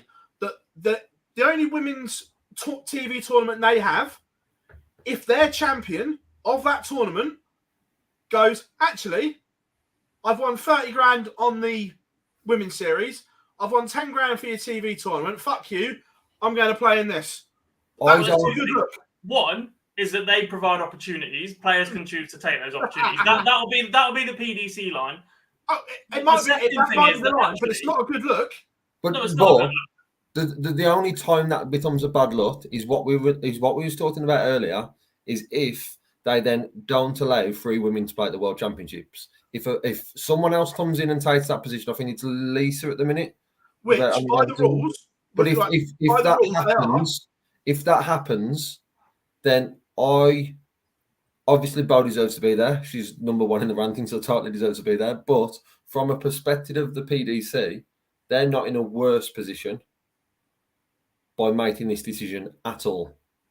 But the WDF are 100% in a worse position by losing Luke and potentially losing Bo. The WDF, if they lose Luke and Bo, the 2-star attractions in both fields are gone. But I think it's a horrific look for the PDC if Bo picks WDF over them. I think it's a terrible look that the woman who has absolutely romped to the top of their women's order of merit and won their only TV tournament sticks 2 fingers up and goes, actually, I'm going to play over here. Is it, though? I think so. You do, but we're also pretty aware that the PDC have put a lot of eggs in the basket of Fallon Sherrock. They have. And an absence of Bo Greaves allows them to promote her again, so long as she stays in one of those 2 spots right now. I agree. But to lose anyone who is top of your ranking list and not play cannot be a good look. It can't be. I don't think it impacts it as much. It certainly doesn't have as much as a negative impact on the PDC as what it does on the WDF. I agree with you there. The decision made as a whole, if I was sat making this decision with everyone else on the board of PDC, they've made the right decision. From that perspective, from a darting fan, of course, I wanted to see Luke though and play very well at late side. I want to see Bo play very well at late side, and then both under the same at Ali Pali. But from a perspective of the PDC, I'll let my words out. I don't see a negative to this. I honestly don't. I don't think it'll be such of as big of a loss losing one of their champions for this, because the field is so strong anyway. It's a really interesting one, and it's got the chat room and talking about it as well, which is interesting. It's going to remain interesting until 100%. we have that decision from Bo, because that's going to be key. Because then if everyone sides with the PDC in this, it makes the promotion of the marketing around that WDF event, where there's still a lot of the advertising revolves around stuff that was taking place at the O2 already. Well, I saw an advert you've got all this around. You've got let's be honest, Bo, as we're saying, he's hot favourite. Luke would probably be favourite as well. Both then coming out of the tournament. It raises question marks then around that WDF tournament even more, for question marks that are already there. I saw an advert for the WDF World Championship earlier. It was a sponsored thing where you're scrolling through and whatever. Yeah. 6 of the first 10 seconds is Martin Adams' face. Cameron Menzies. Richard Veenstrew's got a talk card. Timo Tricolo's now not really there. They showed Duff towards the back end of it. Kirsty Hutchinson got a 3-second look in. And I think they used Littler from one event at one point. And everything else was crowd shots and whatever else. But actually, the majority of the players they used to promote their event won't be there. Yeah. But the other thing to remember is, as well, sorry, not that. No, whatever decision Bo makes, the PDC hold the power. Oh, look, if she picks the PDC, they've got the power anyway. If she picks the WDF, as much as we say it might have a negative impact on her decision to pick the WDF, we also know how petty the PDC are. Adrian Lewis turned down one World Series and never got another look in. But on that, right now, Bo is only playing in the women's events. She's playing in the Grand Slam now in the World Championship, potentially. The PDC are not in a position to pick Bo for anything else. And let's be honest, Bo would only be picked for anything else if she has a good run at the World Championships, potentially. Yeah. If she doesn't play any, that's not even a question to be had, because she's already decided that the WDF's the route. So, yes, currently she won't get picked for anything else. But to do that, would winning one game at the World Championships be enough for her to be in the World Series? Probably not. Probably not at the moment, given that it's already happened. It's already happened. You need a sustainable run. Yeah. But there is also that question that actually the WDF are scratching around a little bit to get their tournament on. Long term, if the WDF cease to exist in a couple of years and Bo comes running back, are the PDC going to put opportunities for her further down the line or make the goalpost for her, the hoop for her to jump through that little bit higher, knowing that she's turned them down before and actually it's sort of come running back? Do you know what I mean? Yeah, and I guess also a thing to consider that we've not mentioned yet is 12 months ago, if this weekend would have clashed, as it has done, with the British Open and the PDC event, we all know that Bo would have been at that British Open, because we've seen it many times. We've raised questions around why is she not playing PDC? Are we going to see her with the Women's Series? Right now, she's picking the Women's Series over that, which I think a lot of people are expecting the WDF. But it is interesting to see that this weekend was probably good timing for that she's actually picked the PDC Women's Series over it. The difference is when she was picking the WDF event, it was to secure her place back at Lakeside.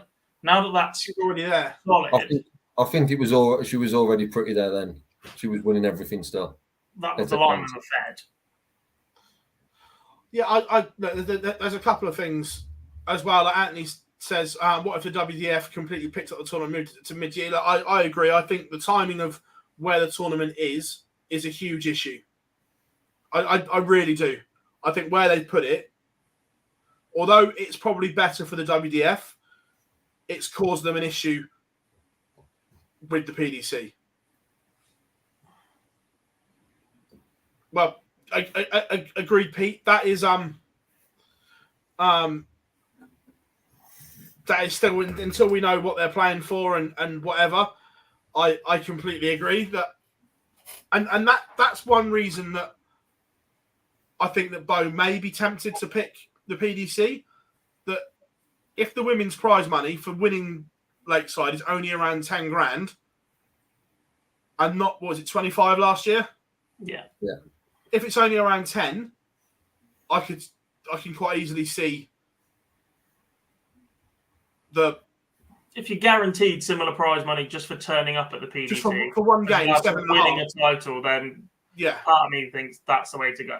Yeah, I agree. That it's a real interesting one, and hopefully we'll get some more answers tomorrow.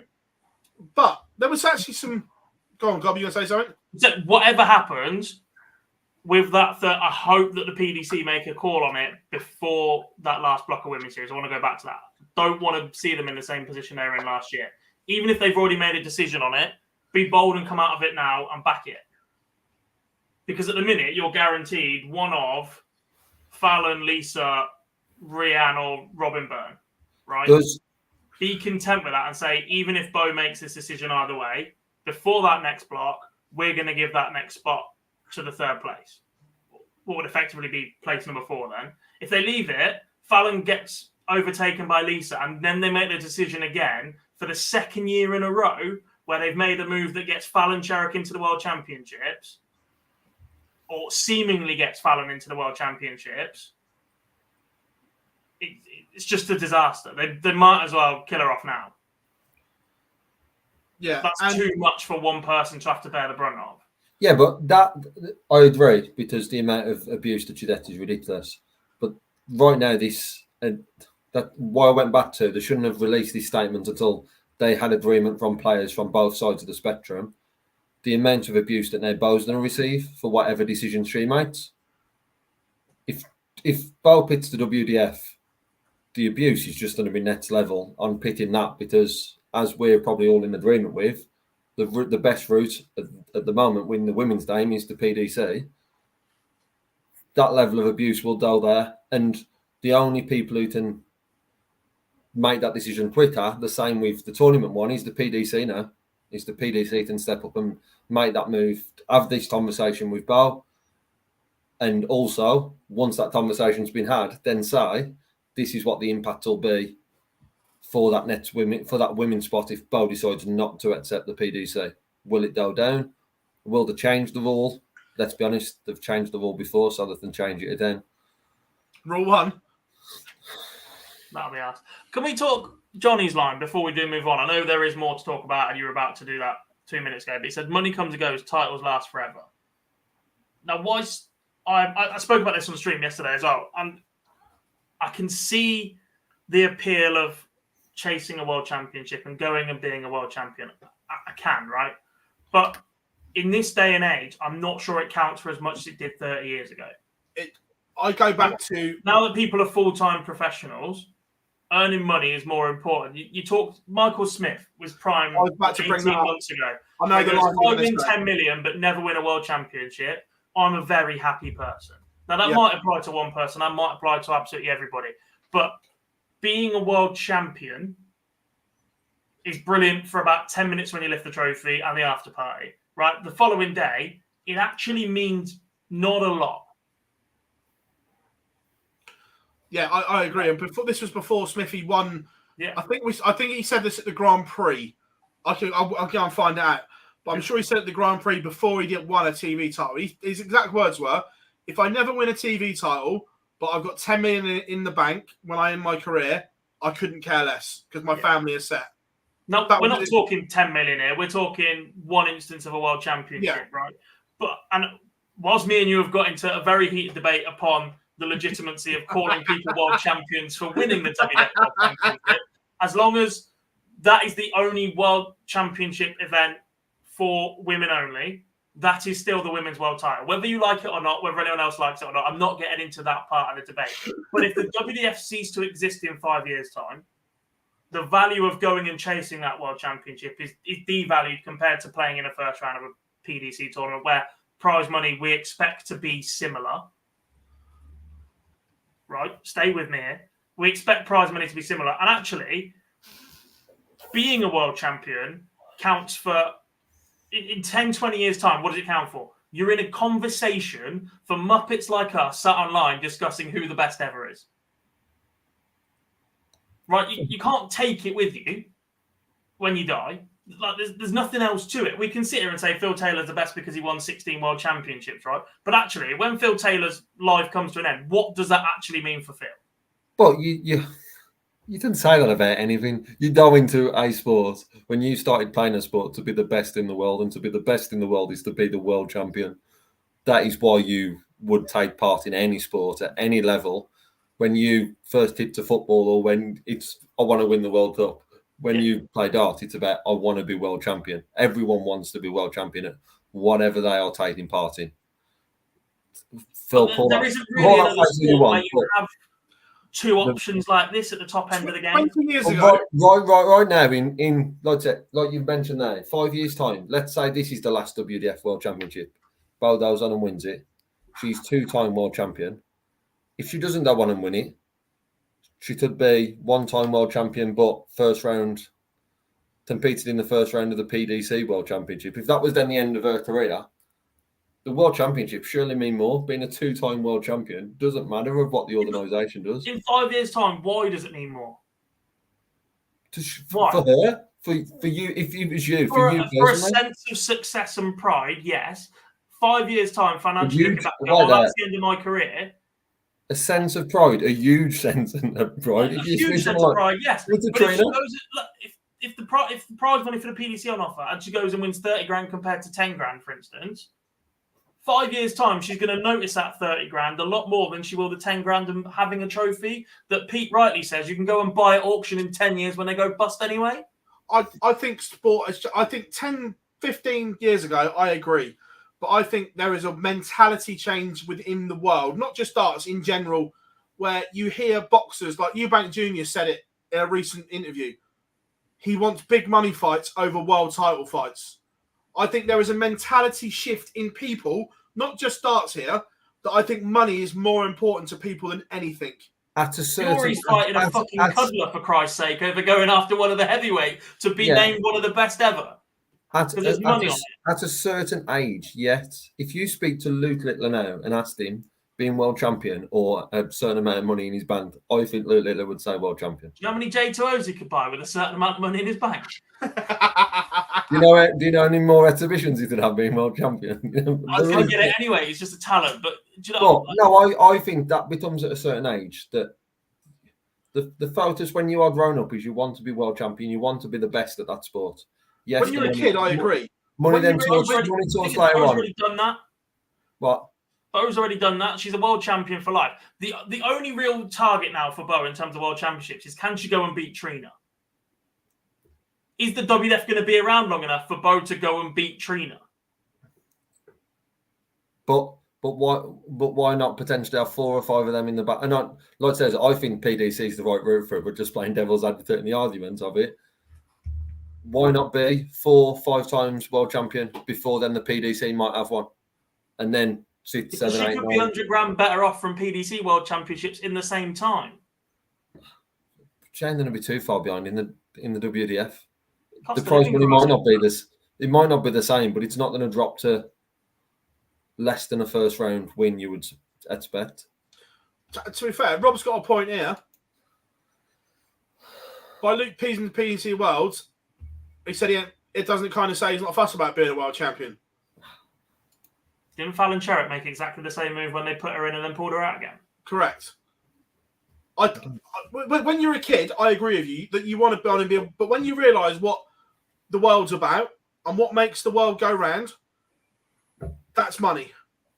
It's not. I just look at elite sport now, and all they talk about is money. How much money can I make? All these top golfers that went pissed off to live, they didn't do it for title and prestige. They did it because they were offered 200 million. I know Rory McIlroy's chasing the green jacket, but if you keep offering him FedEx Cups at the end of the year instead, I think he's going to be pretty content when he retires. Yeah, And I agree with you, boys. I agree that when you're a kid and you're green around the gills and you don't know what the world's about, yeah, you want to be the best and you want to be world champion, you want to do this. But when you get to an age and you know what the world's about, it's about money. It's how much can you make. Yeah. But the players that we're on about, they're not going to make that money anyway. The route that Luth and Bowie's going, they're going to make that money anyway. They're not going to be short of money from the world of darts, you would imagine. Especially for the opportunities from Luth's perspective, you're looking at potential that he's at a ridiculous level now, as long as he can maintain that, never mind increasing his level. A career in the sport is looking very, very good. And for Bow, is absolutely dominating the women's fields at the moment in the PDC, and you would expect that's only going to grow. So from a financial aspect, you wouldn't think either of them are going to be short. It's an interesting one. It really is. Right, should we talk about some action that happened this weekend, boys? Man United losing to Brighton. Yes, great shout. But Killer. before, if you haven't yet, make sure you drop us a like and subscribe to the channel. Get involved in the chat room as always. So, the World Series of Darts Finals, Gob's favourite tournament, took place over the weekend. It'd probably be the favourite for a lot of people because there's £70,000 for the prize money, so it doesn't matter what it is. We're all about the money on this show, aren't we? Give me the Benjamins. It's not about the money. Right, chat room as well. First thoughts on the tournament. I'm gonna open it up. The Friday night was fucking shit. The standard of play, right? Because there's a lot of things to criticise throughout the weekend that weren't necessarily about the standard of darts. Can I just exclude one game out of that? There's one game. The very game was the only one. The rest was absolute. Yeah. Dog shit. That was. This is what happens when you have 8 qualifiers to an event where these players have had absolutely no input to the World Series all year.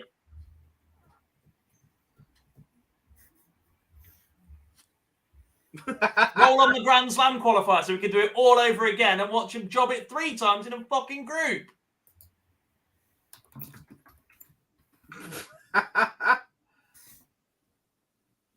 Although I did like Graham Usher's walk on. Bon Jovi, wasn't it? Yeah. He still missed the trick though. He should have come out to Usher, yeah.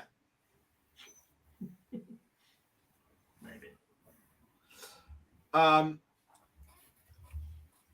just uploading a clip. 2 seconds. I forgot to upload. We have got some clips to play as well. And look, people going in about whilst this is loading up, the MVG 9 data, people slamming the scoreboard failure. Can we just get some perspective here? The scoreboard graphic fails on Sky every fucking week. It happens. It's not just ITV. I get that it was on the 9 dart leg, but the score graphic fails on every broadcast. What I will say is if it was pre-recorded like the rest of the World Series, you'd probably have been right. So you can look at it any way you want. If we'd have watched that at 7 o'clock in the morning, like we have to sometimes, we might have known that it was happening. So after the Friday, William O'Connor set up a game with MVG, and he said this. I'm definitely looking forward to it. Yeah, win, lose or draw, I can promise you one thing, he's going to have a game in his hands, because I promise you I'm going to bring everything I have. I've got nothing to lose. I mean, he's the man, so I'm coming for you, bud. I would have told everybody if my shoulder wasn't right, I probably wouldn't have come. I'd have let somebody else take my place. No, my shoulder's good. The form is all right. But yeah, looking forward to tomorrow now. Prime time tomorrow night, you're going to revel in that? I'm going to give it him. I'll tell you one thing, I will give it him, I promise you. You're getting it, bud. Stoke the beast. However, in that game, he was 3-0 up, and at 4-all, out of nowhere, that 1-6-1 completely changed the destiny of the tournament. Yeah. He said bring your game. He didn't need to bring his game. He just brought a moment. That's what he brought. Because early on, it looked to be though in the way of William O'Connor. And if William O'Connor would have won that game after that interview, what would every player have done between now and the end of the season if they had MVG nets? They would have done exactly the same. And it's like that, like, yeah. But that moment did seem to change and have a huge running in the rest of the weekend for MVG. Either a moment of brilliance or a moment of luck.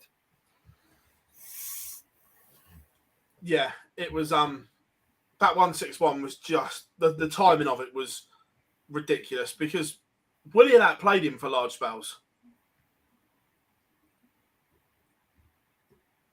Yeah. This is the session I missed. This is on you, boys. I mean, if bringing everything you've got as a 91 average, then fair play. I know. Look, the level of the performance was better than the stats it shows, especially early on from William. Early on, yeah. Look, But we also discussed how live darts data is broken again. It's probably more the words that he said about MVG probably played more in O'Connor's head than they did at MVG's at 3-0. And he probably thought, I've got him here, which is never the right thing to do against MVG. So when has anybody ever goaded MVG in an interview before paid off? Peter Wright's tried to make a living out of it. He'd be a 6-time world champion if he could keep his mouth shut.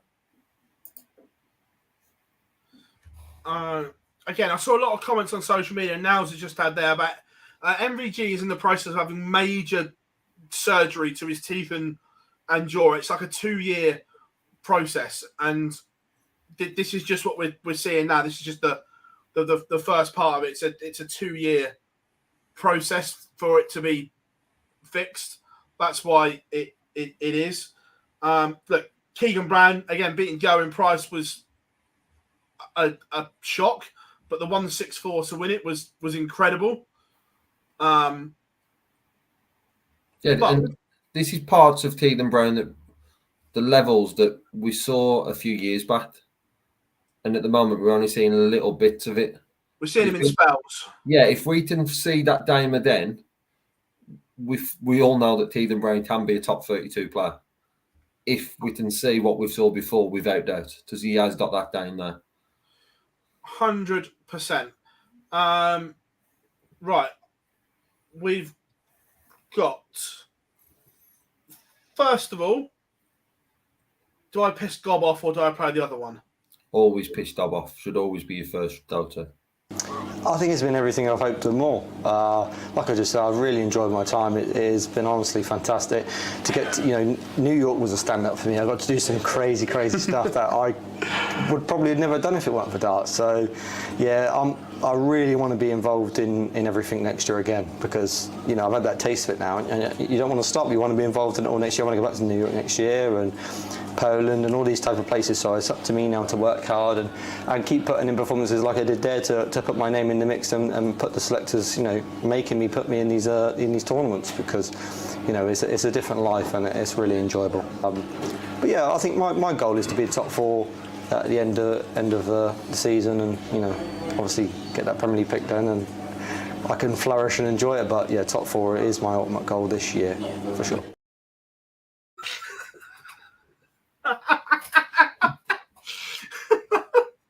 Now we can talk Premier League, can we? Yeah, Boise stopped throwing a wobble about it. What I would say is I'm disappointed that it's took him this long for him to talk about it. It's normally around UK Open time. He's in great form and he hasn't mentioned the Premier League. Now he's mentioned the Premier League in the build-up to it for the rest of the season. It's on his mind. Get away from it. I just couldn't resist. Sorry, Gob. Well, it's not couldn't resist. Luke needs to resist saying it. He's been saying it for 3 years. And if we're going to be honest, part of the reason why the PDC will turn around and say, this is why we don't think you're ready, last year when they picked Dobie for winning the Masters instead, is because that's all he's spoken about. Yeah, but next year they won't have that option. If he stays in the top 4, he's 60 grand ahead of Gerwin Price. Even a bet that he stays there. Even if he's 5th, they're picking him next year. You can't say that because they didn't this year. They're picking him. If he's binned off in the first round of the World Championships, not first round, but the round he comes in, and the group stages of the Slam early on in the Players' Championships, it's not as simple as someone being in there, I don't think. Yeah. Oh, they'll find a way. He's going to be there. Peter Wright can't be there. He's the only one you say can't be there. The only guarantees to be in that Premier League next year are Smith, Van Gerwen, and Price if he wants it. What about?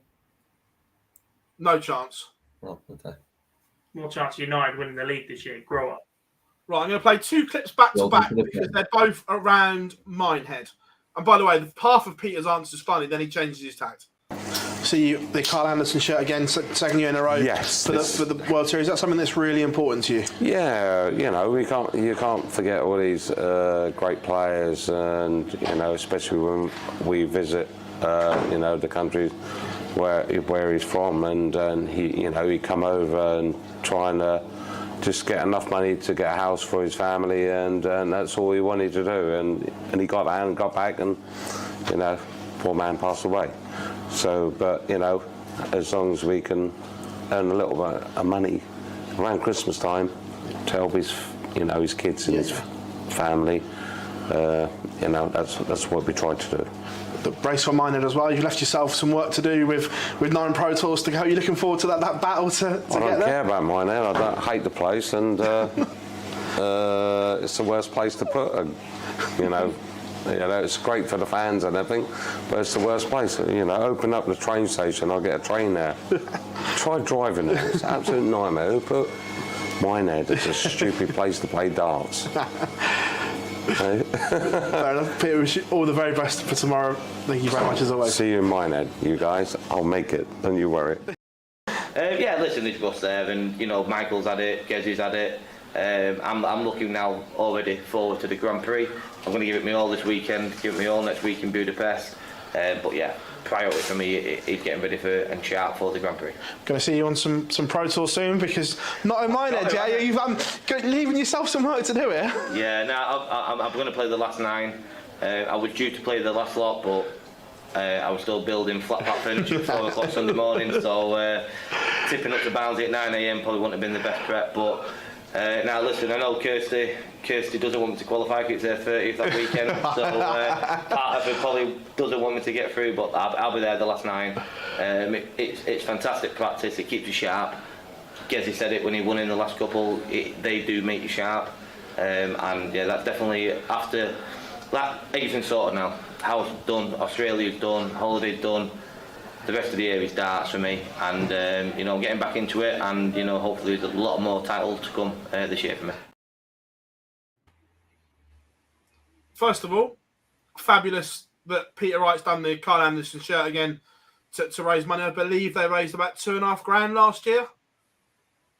So what I will say as a plea is raffle it.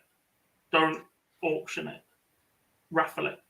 Give more people a chance to have that and get involved.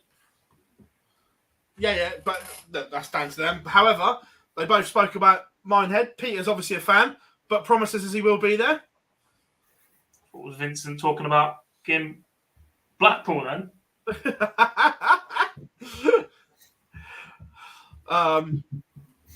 And Aspinall was going to play in the last 9 as well. Do you think they'll both make it? Asp, yes. Peter, still 50-50 for me. Better odds than he was 6 weeks ago. He has started to look a little bit more promising. He was picking up wins, averaging 90. There was a glimpse last time out, actually, that he went on a bit of a run, and the performances got better with that. He looked okay at times this weekend. Obviously, the longer format helped him in the Barney game, who absolutely fell off the cliff.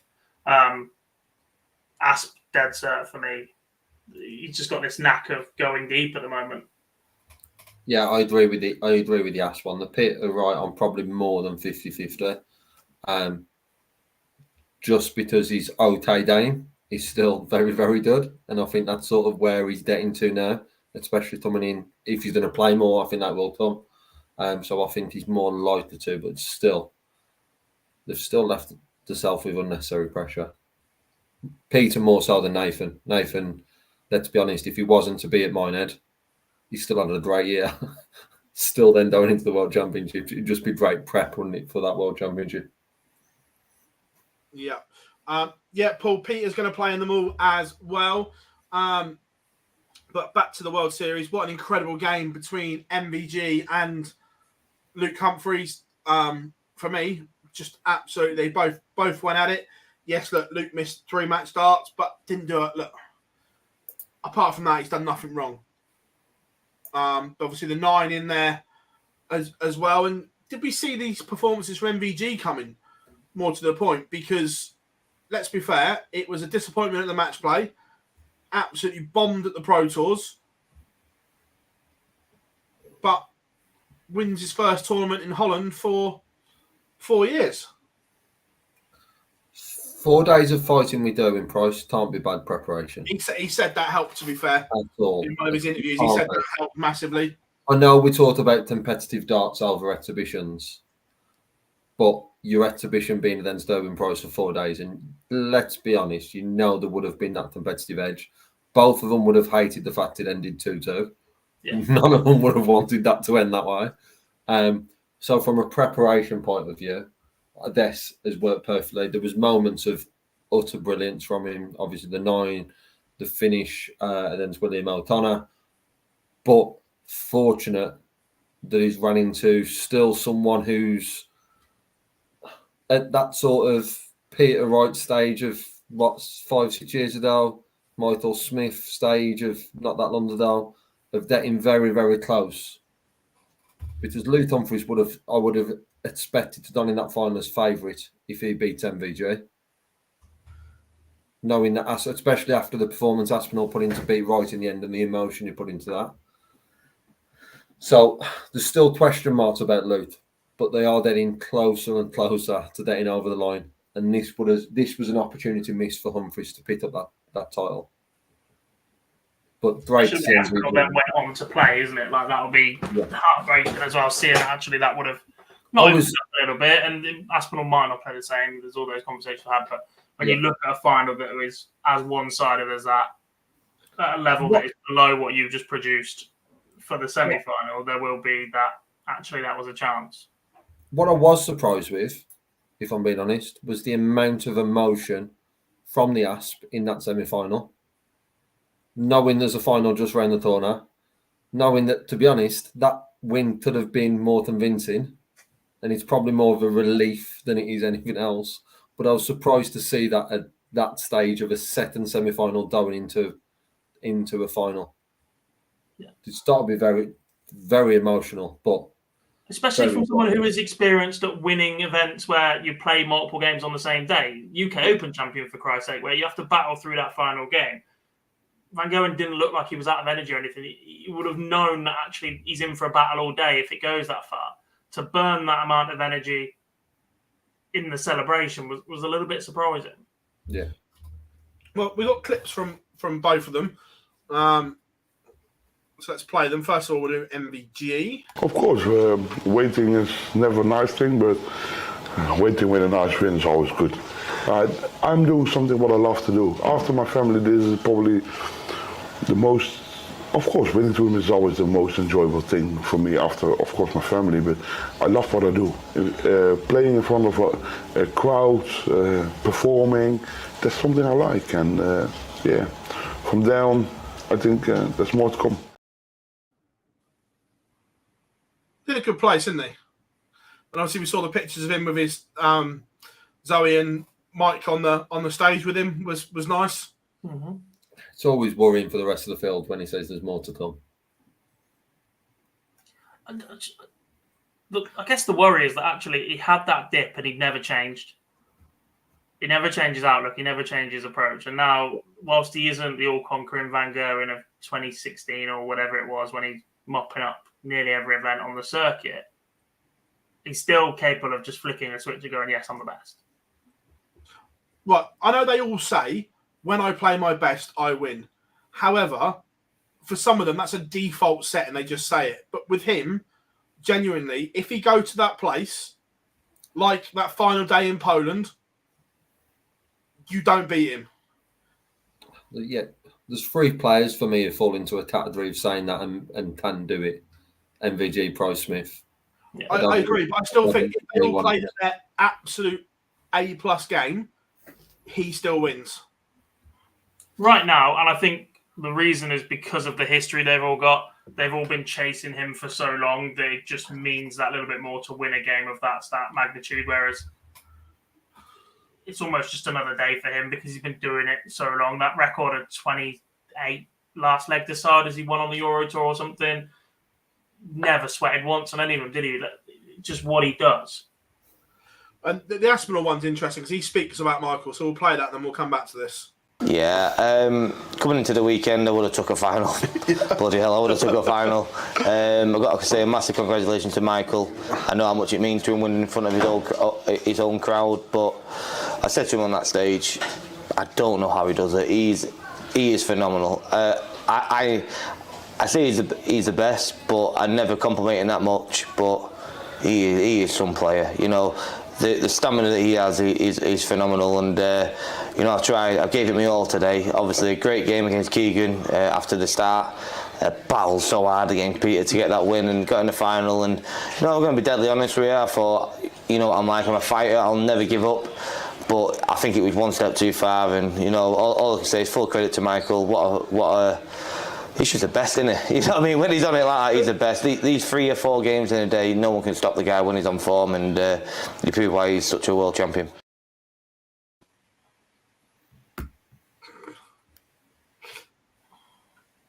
Interesting. I don't mind that being your opinion. I mind it being public. For someone who has won a big TV tournament this year in Aspen, who is going to go to Ali Pali as a contender.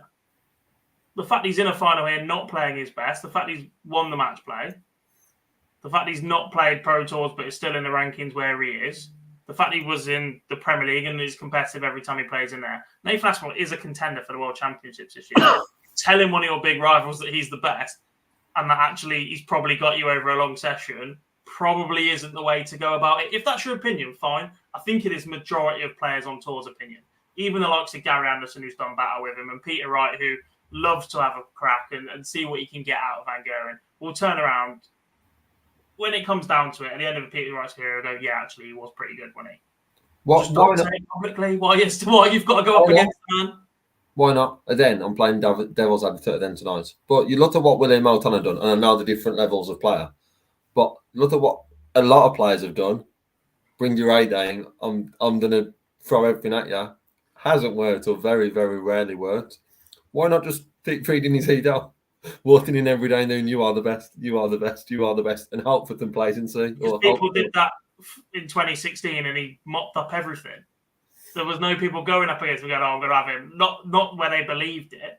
You don't give him fire to fire himself up, and you don't give him the belief, or you don't need to tell him that he's got you, because he already knows it. And you telling him he's got you just gives him that extra level as well. I'm sure of it. I think there's different ways you can approach it. I'm not opposed to it. And I'm not opposed to it at this stage. It would have been very different if it was pre-match. He's got MVG next, and I'm talking about, I'm playing the best. I'm playing the best there is. I'm playing the number one right now. Or that I don't like. But once you've just been beaten by him, I'm not as opposed to it. I don't think it's such a negative. I don't think the MVG is going to be thinking about it. I'm not saying it's a massive negative, but I'm just thinking, like, if you're going to go in and battle against him, just don't give him that ammunition right now. Do it later. Do it when your career is coming to an end, or when he's clearing off or whatever. Give him the praise then while you're competing against him. Just don't give anybody an inch. Where this game is so mental, don't go giving people a one-up on you. Don't give them that ammunition. Don't give them that opportunity to have that little point ahead of you before you even set foot on the hockey. Have that opinion, fine. Know that opinion, yeah, but don't share that opinion with Michael. Oh yeah, whatever you do, don't he won't let you forget tell Michael. But that was the World Series of Darts, all done and dusted for 2023. MVG wins over all. Question time. Get your questions in whilst we. What else have we? We've bound to have missed something in the world of darts. Production. See you later, Nels. Hope you're all good. What, ITV? Yes. Go on. What was... Look, we know the Wasn't scoreboard. great, was it? It just wasn't great, was it? I get they give you a different approach to darts than Sky do. That whole segment between the semi and the final was something different. You were going to talk about encroachment area, by the way. Yeah. But I just, if they're going to refresh the graphics, and I think some of the rest of their coverage needs a refresh. The opening titles are a bit old now. And if I'm being completely honest, I'm not getting a lot from their team. They've used Mark Webster in the past. They've used Dan Dawson in the past. Both are travelling to the Pro Tours, who have more knowledge than the likes of some of the commentary team that ITV still have. Mace carried that commentary team again at the weekend. Yes. Ned in comms doesn't work, and I think it's a bit of a slap in the face to Dan that the fact they've got Ned doing commentary over Dan. John Rawlin offers absolutely nothing. So many mistakes again this weekend. There are so many good broadcasters in darts, or commentary teams, or pundits right now, and it just felt like there was a premier tournament on TV, and there was a floor event in Wigan, and the premier team available that weekend, or that were rolled out that weekend, was streaming on PDC TV. And they're not even two of the people in the conversation right now to be lead for ITV. It's just tired. It's just lazy. It's just repeat the same thing. Oh, yeah, he's playing well. There's no backup of when he's played well, or he did this in a Pro Tour. I mean, look, I don't particularly like giving them that much acknowledgement, but they referenced an interview one of the players gave as a boxing podcast. Yeah. Why would they be on a boxing podcast? There was counting mistakes from people in the commentary. Look, I know it happens, but there was too many this weekend. People going, oh, this is what he leaves, or this is what they've scored, or this is what they want, or they want tops. No, they don't. They're nowhere near tops. Yeah, look, Mace carries that broadcast, but it feels like a closed boys' club that you're not going to break it up unless something in the broadcast landscape happens. Yeah. And as much as we sit here borderline in the industry and not wanting to criticise other people that are in similar positions, and they'd likely do the same straight back and clap back if we ask that, I just want something more. There are people in this industry who have an incredible amount of knowledge, who can purvey that to an audience in a better way than what we're seeing right now, and just aren't being utilised. Go out there and use them. Give that coverage. You know what? If you're ITV, go and rival Sky's coverage. Go younger, go modern, go and attract a new audience with a different way of getting it across if they can. Go and be that little bit more risque with your coverage. Go and do that behind the scenes stuff that they did. Do a bit more, because it feels like they might do the odd interview like they did with Keegan Brown, going, oh yeah, you had trouble getting here, which was referenced every 30 fucking seconds. And that only came because he said it in Oz to start with. And that was it. Just go and get some features, get some more information. Get inside the mind of these players and get that to an audience. Because actually, in terms of a live broadcast, they don't get the opportunity very often. Will they get 3 attempts a year? Yeah. 4 events a year. Euros. 5. Keeps going up. But the point still stands. Yeah, no, I agree.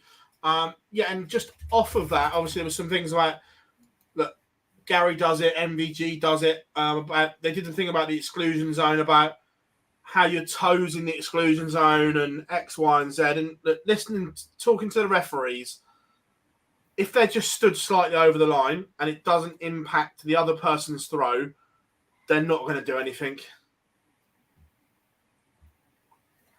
Complaining about, as much as the players shouldn't be doing it, they're a bigger fish to fry in the world of darts. They're not going to start ratting players out or fining them every single time their toes go over the edge. The minute there is an issue, though, what they need to do is come down on the players.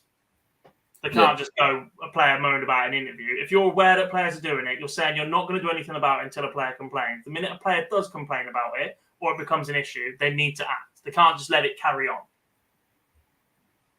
And I guess it's a point very much of spoiling it for everybody. If one person keeps doing it, then nobody will be allowed to do it, and they will come down and it will become petty and boring and whatever. But if that's what they have to do, that's what they have to do. Just it's not difficult to be that much a little further back. If an opponent's got an issue with it, get out of it. That's why it's there. Yeah, agreed. So Davey says, do we think Jean Van Veen's going to qualify for the Grand Slam in his first year? Yes, I do. How? What, through the qualifiers? No, this week's Euro Tour, if he goes further than Petrescu, he's in. I can't. Why is there no... Not Grand Slam, Grand Prix, sorry. Not be why then, mate. There is no Grand Slam race, is there? I always get slam in the Grand Prix round the wrong way. How? One's crap and one's brilliant. Don't slide off the Yeah, Grand the Prix. slam's better. You're right. You're both idiots. I love the Grand Prix. I won't slide it off.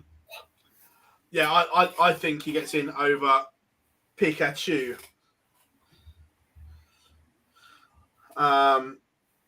Question as well, and especially off this weekend, are we worried about Michael Smith at the moment? He's not far in Bully, is he? Yes and no. I think you need to peak and be in form at the right time.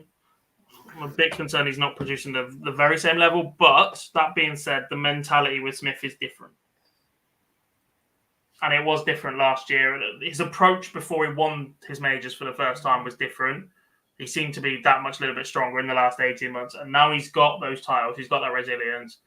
I think if he puts his mind to it for 6 to 8 weeks, like the back end of the year, then he's got that opportunity. He was, by his own admission, absolutely knackered at the start of the year. Yeah.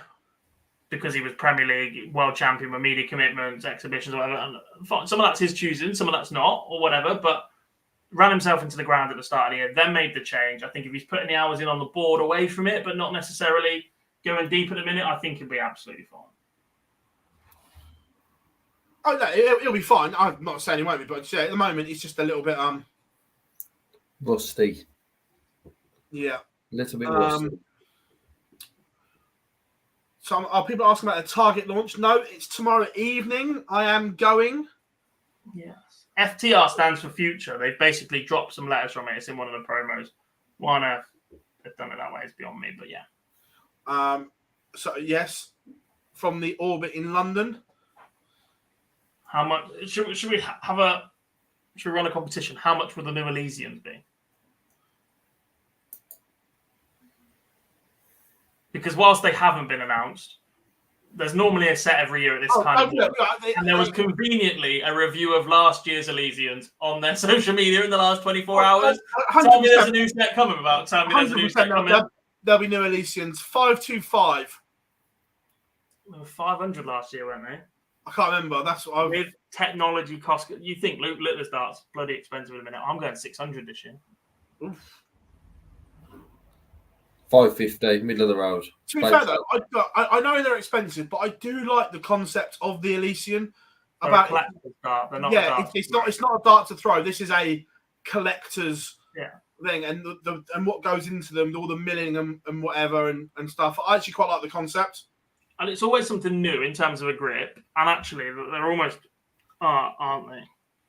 Yeah. Well, that's the concept of it. If you want to throw them, then fine. They're a bloody expensive dart to throw and break and scratch up and whatever. But they've got people by the bollocks who have got the first 7, though, haven't they? Yeah.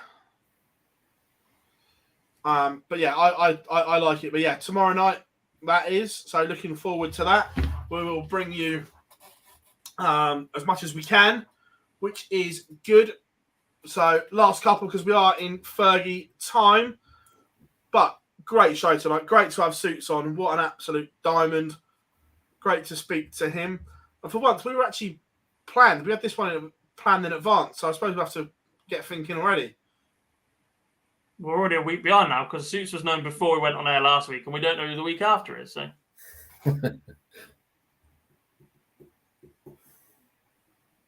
Shotgun.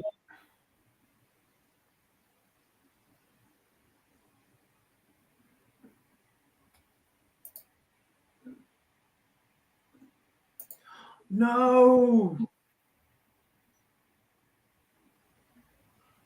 I'm working Super Series. Oh yeah. Yeah. Pete, one of us will take it. Well, I haven't got my Super Series diary in front of me.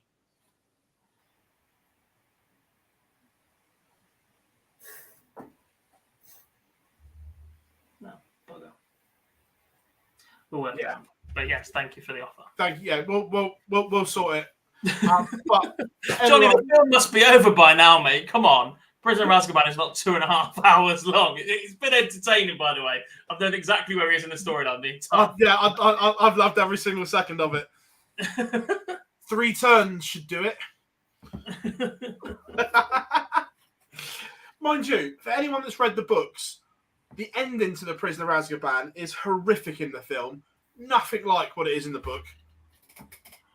None of them are. No. But everyone, absolute top show tonight. Thanks for Suits for coming on. We will sort out next week's guest in plenty of time. Also, Mace interview dropping tomorrow morning. Matt Porter Wednesday, as long as everything goes according to plan tomorrow. So fingers crossed we should have some answers. But absolute top show. Thank you very, very much. As always, been Phill Bars, Jack Garwood, Lee Boyce. That is us signing out, and we'll see you all very, very soon. Bye.